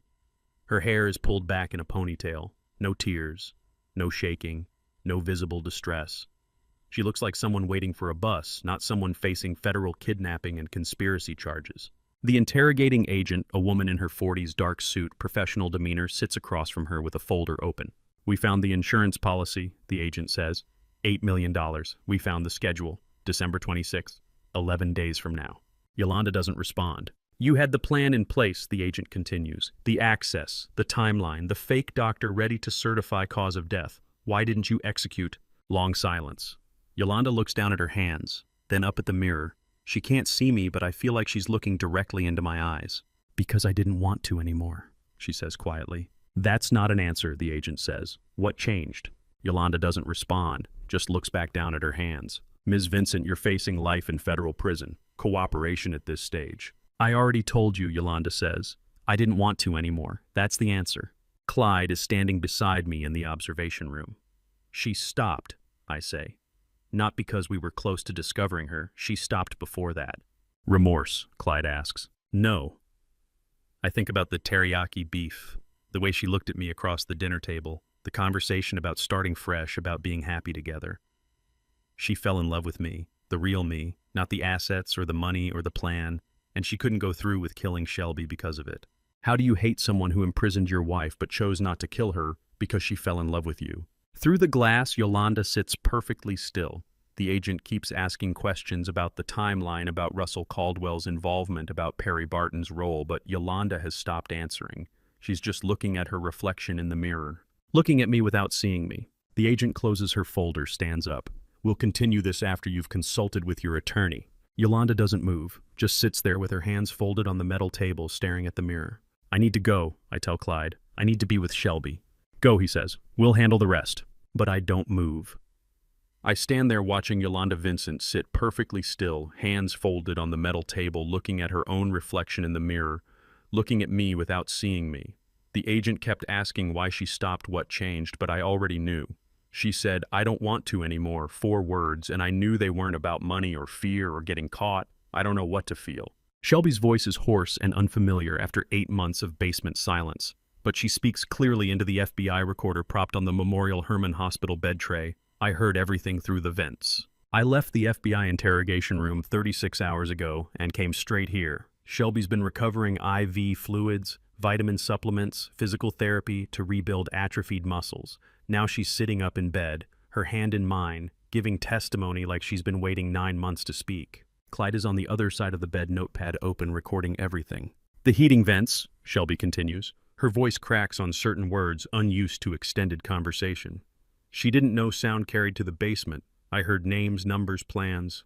Can you tell us what you heard? Clyde asks. Shelby nods.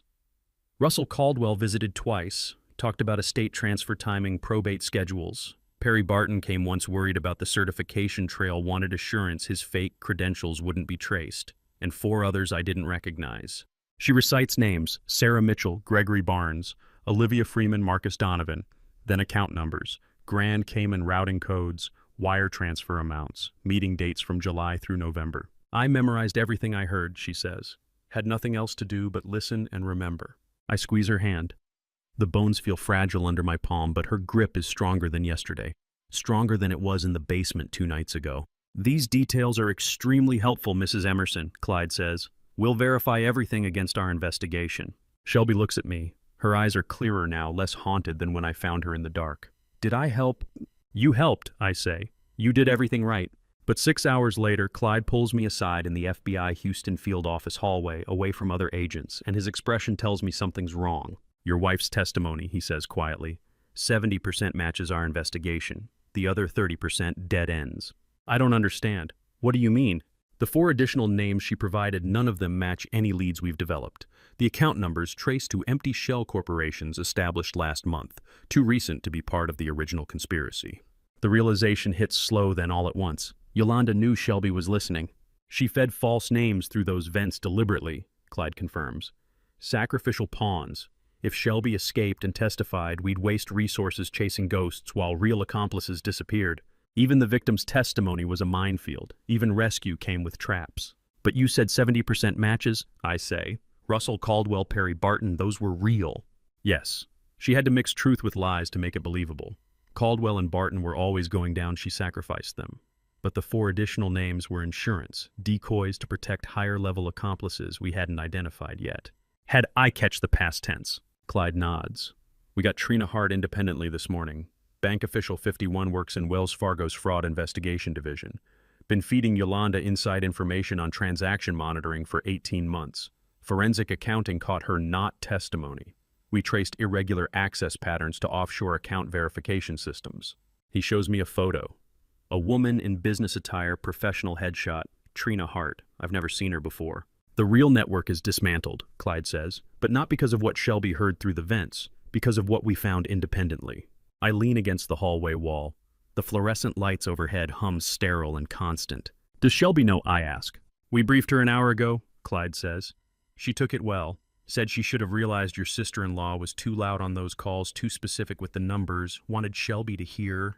That night I returned to Memorial Hermann. The hospital smells like antiseptic and floor wax. Shelby's watching the local news on the TV mounted to the wall footage of arrests, FBI agents leading suspects into federal courthouse. Russell Caldwell in an orange jumpsuit, Perry Barton with his hands cuffed, Trina Hart being escorted from the Wells Fargo building downtown. They verified everything independently, Shelby says when I walk in. She's not looking at me, just at the screen. Didn't just believe me.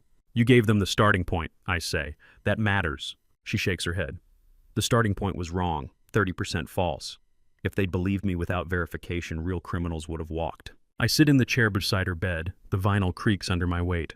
The FBI told me you weren't surprised about the planted names. I wasn't. She finally looks at me. Yolanda was always 3 steps ahead. Even in the basement, she was controlling what I knew, what I could report if I escaped. The only difference this time is that someone actually listened carefully enough to catch the lies. On the TV screen, they're showing Yolanda's arrest footage from Thursday morning. The tactical team entering our townhouse. Shelby watches without expression. Finally, you can hear, she says. The words stop me cold. 2 words, 3 syllables each. Finally, and you can hear. The second time she said them, and this time I understand what I missed the first time. You said that before, I tell her. In the basement, when I found you. I know. She looks at me now, not at the screen. This time you'll never forget what it means. First time meant you found me. You physically heard the knocking, decoded the pattern, came to the basement door. Second time means you actually listened. The FBI listened. Everyone verified instead of assuming. Truth was separated from lies through careful attention. I won't forget, I say. My wife looked at me through the hospital screen showing Trina Hart's arrest footage and said it again. Finally, you can hear. She'd said it once before in the basement when I found her after 8 months. This was the second time. First time meant you found me. Second time meant you actually listened. I will never forget. The federal judge reads the sentence for Yolanda Vincent, 25 years for kidnapping, fraud, conspiracy to commit murder, and before the bailiff leads her away, she turns to look at Forrest one last time. 3 months since the rescue. 3 months of preliminary hearings, plea negotiations, victim impact statements. Now it's March 2025 and I'm sitting in Houston federal court beside Shelby watching justice get measured in years. Judge Brennan, a woman in her 60s with gray hair and reading glasses, sits elevated behind the bench. Yolanda Marie Vincent, this court sentences you to 25 years federal imprisonment without possibility of parole for 5 years. The bailiff steps forward. Yolanda stands from the defendant's table, hands cuffed in front of her. She's wearing an orange jumpsuit. Her hair is pulled back. She looks smaller than I remember.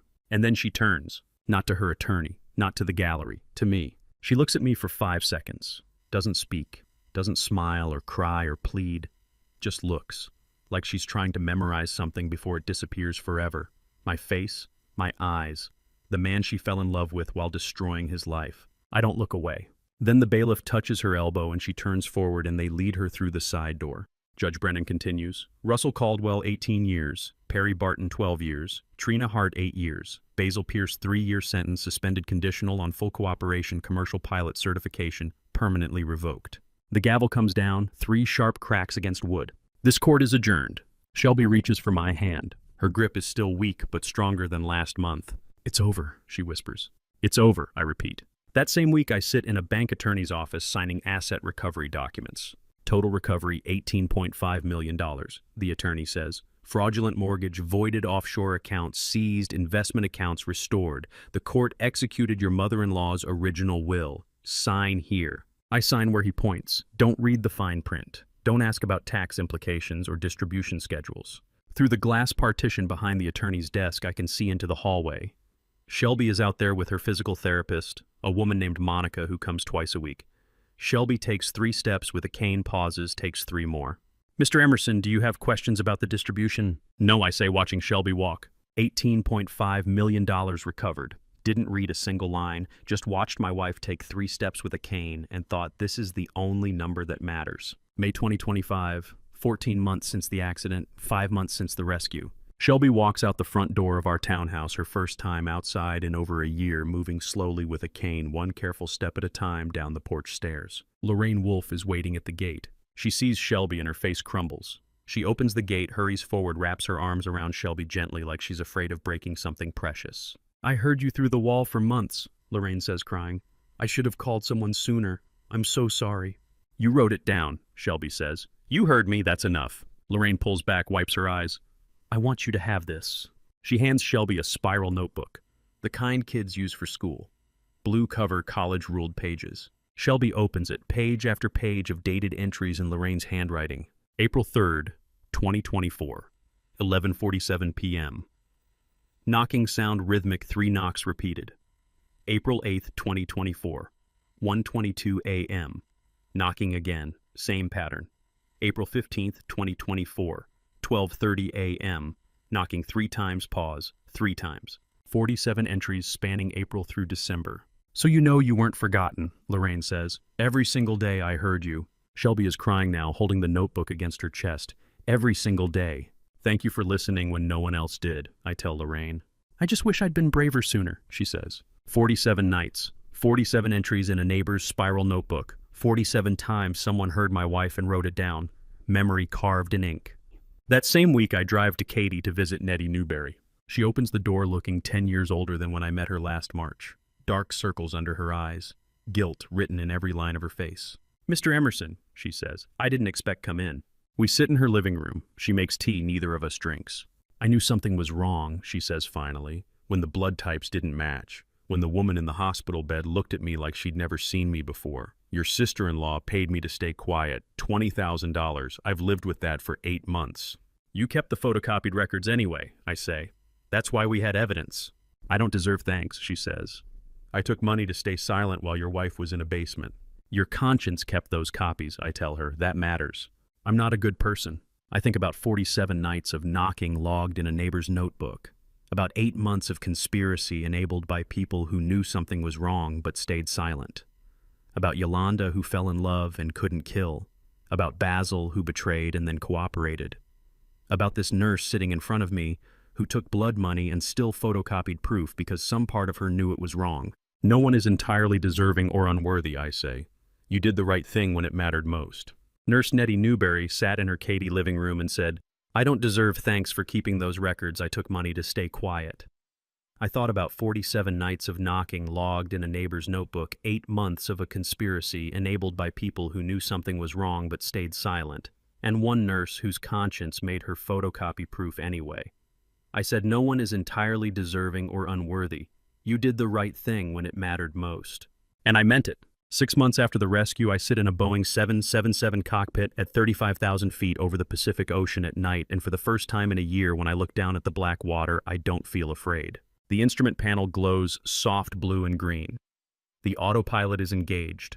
My co-pilot, a younger man named Marcus, who I've flown with a dozen times, is reading approach charts for our landing in Sydney 6 hours from now. Below us, the ocean stretches black and infinite.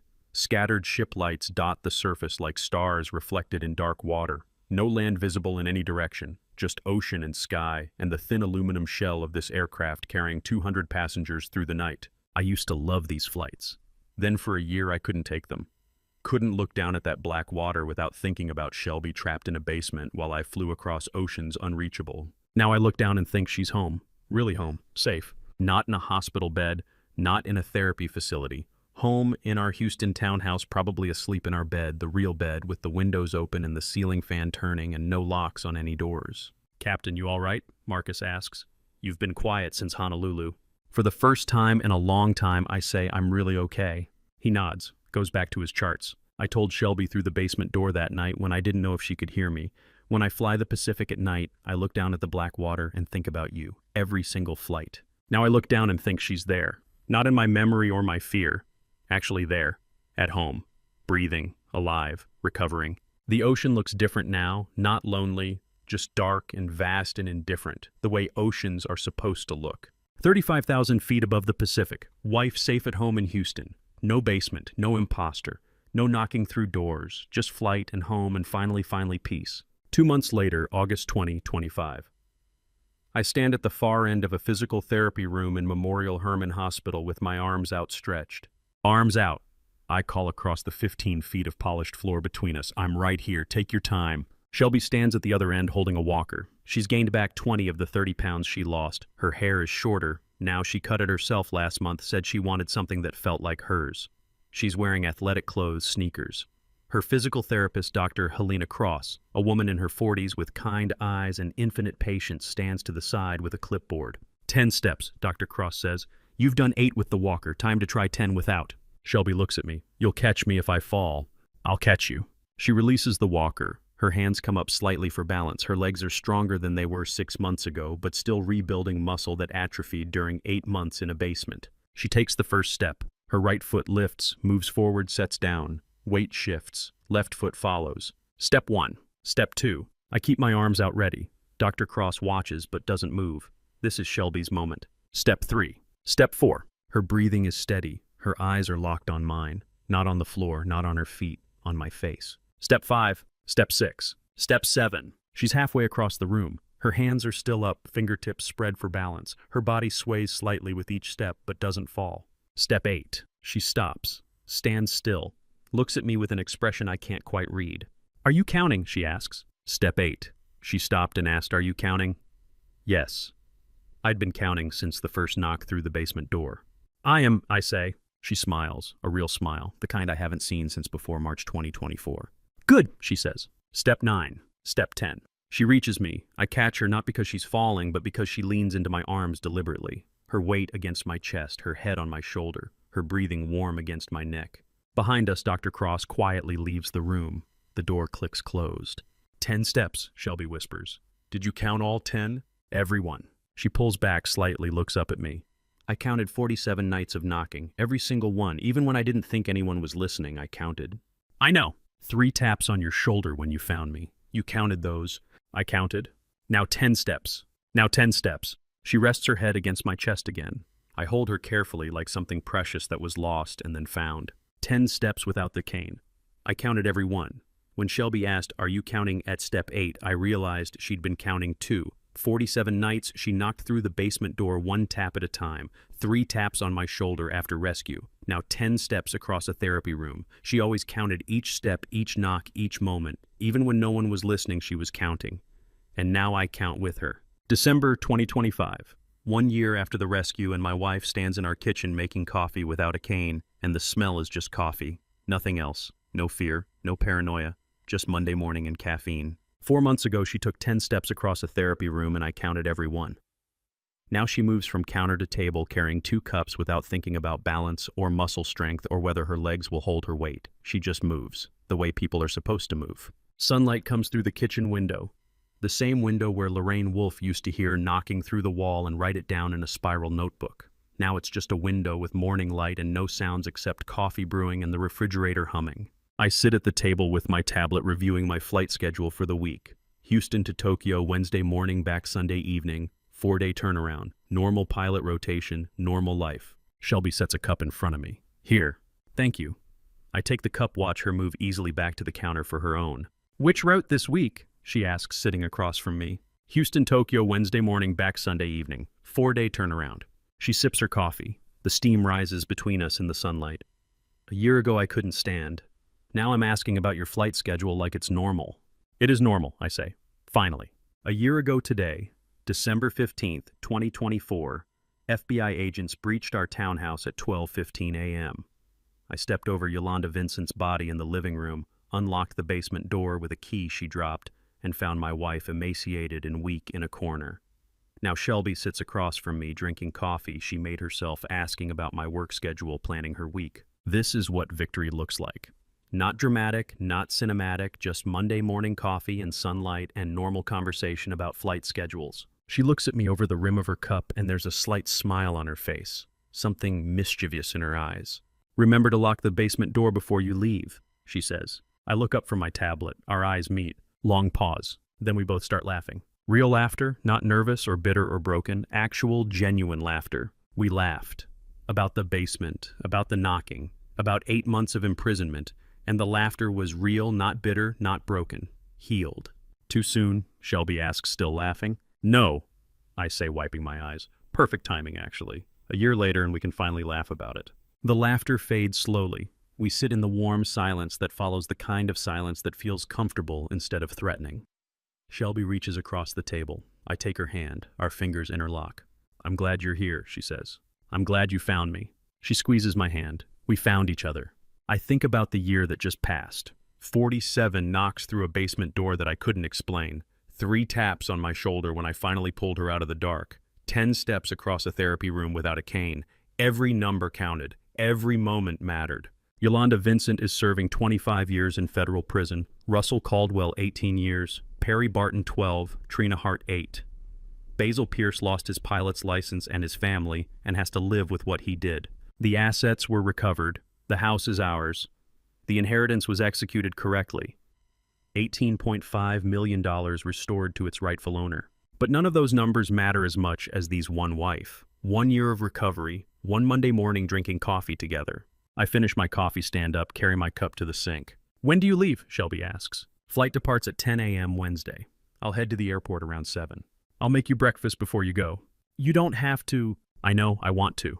I walk to the basement door. It's in the hallway between the kitchen and the living room. A normal door, just wood and hinges and a lock. I check the lock, turn the knob to make sure it's secure. Shelby watches from the kitchen table. She doesn't ask why, she knows. Every time before I leave, I say, "Good," she says. "Never forget to listen.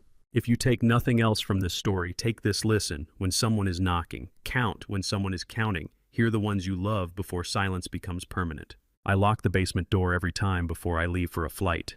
Not out of fear that it will happen again. Not out of paranoia or trauma that controls me. Out of remembrance. So I never fall asleep so soundly that I don't hear the one I love knocking. So I never stop counting the moments that matter. So I never forget that the most important numbers in life aren't dollar amounts or prison sentences or asset valuations. They're knocks and taps and steps and years recovered. Every Monday before I leave for a flight, I walk to the basement door and check the lock. Shelby watches from the kitchen with her coffee, and we both know why. Not out of fear that it will happen again, out of remembrance that it happened once. I lock the basement door every time before leaving. Not fear, but memory.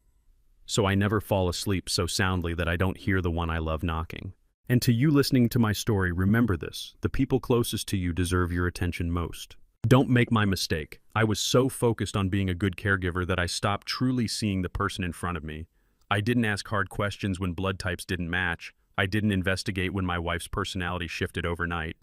I accepted the convenient explanation because questioning felt like doubt, and I thought doubt meant I wasn't devoted enough.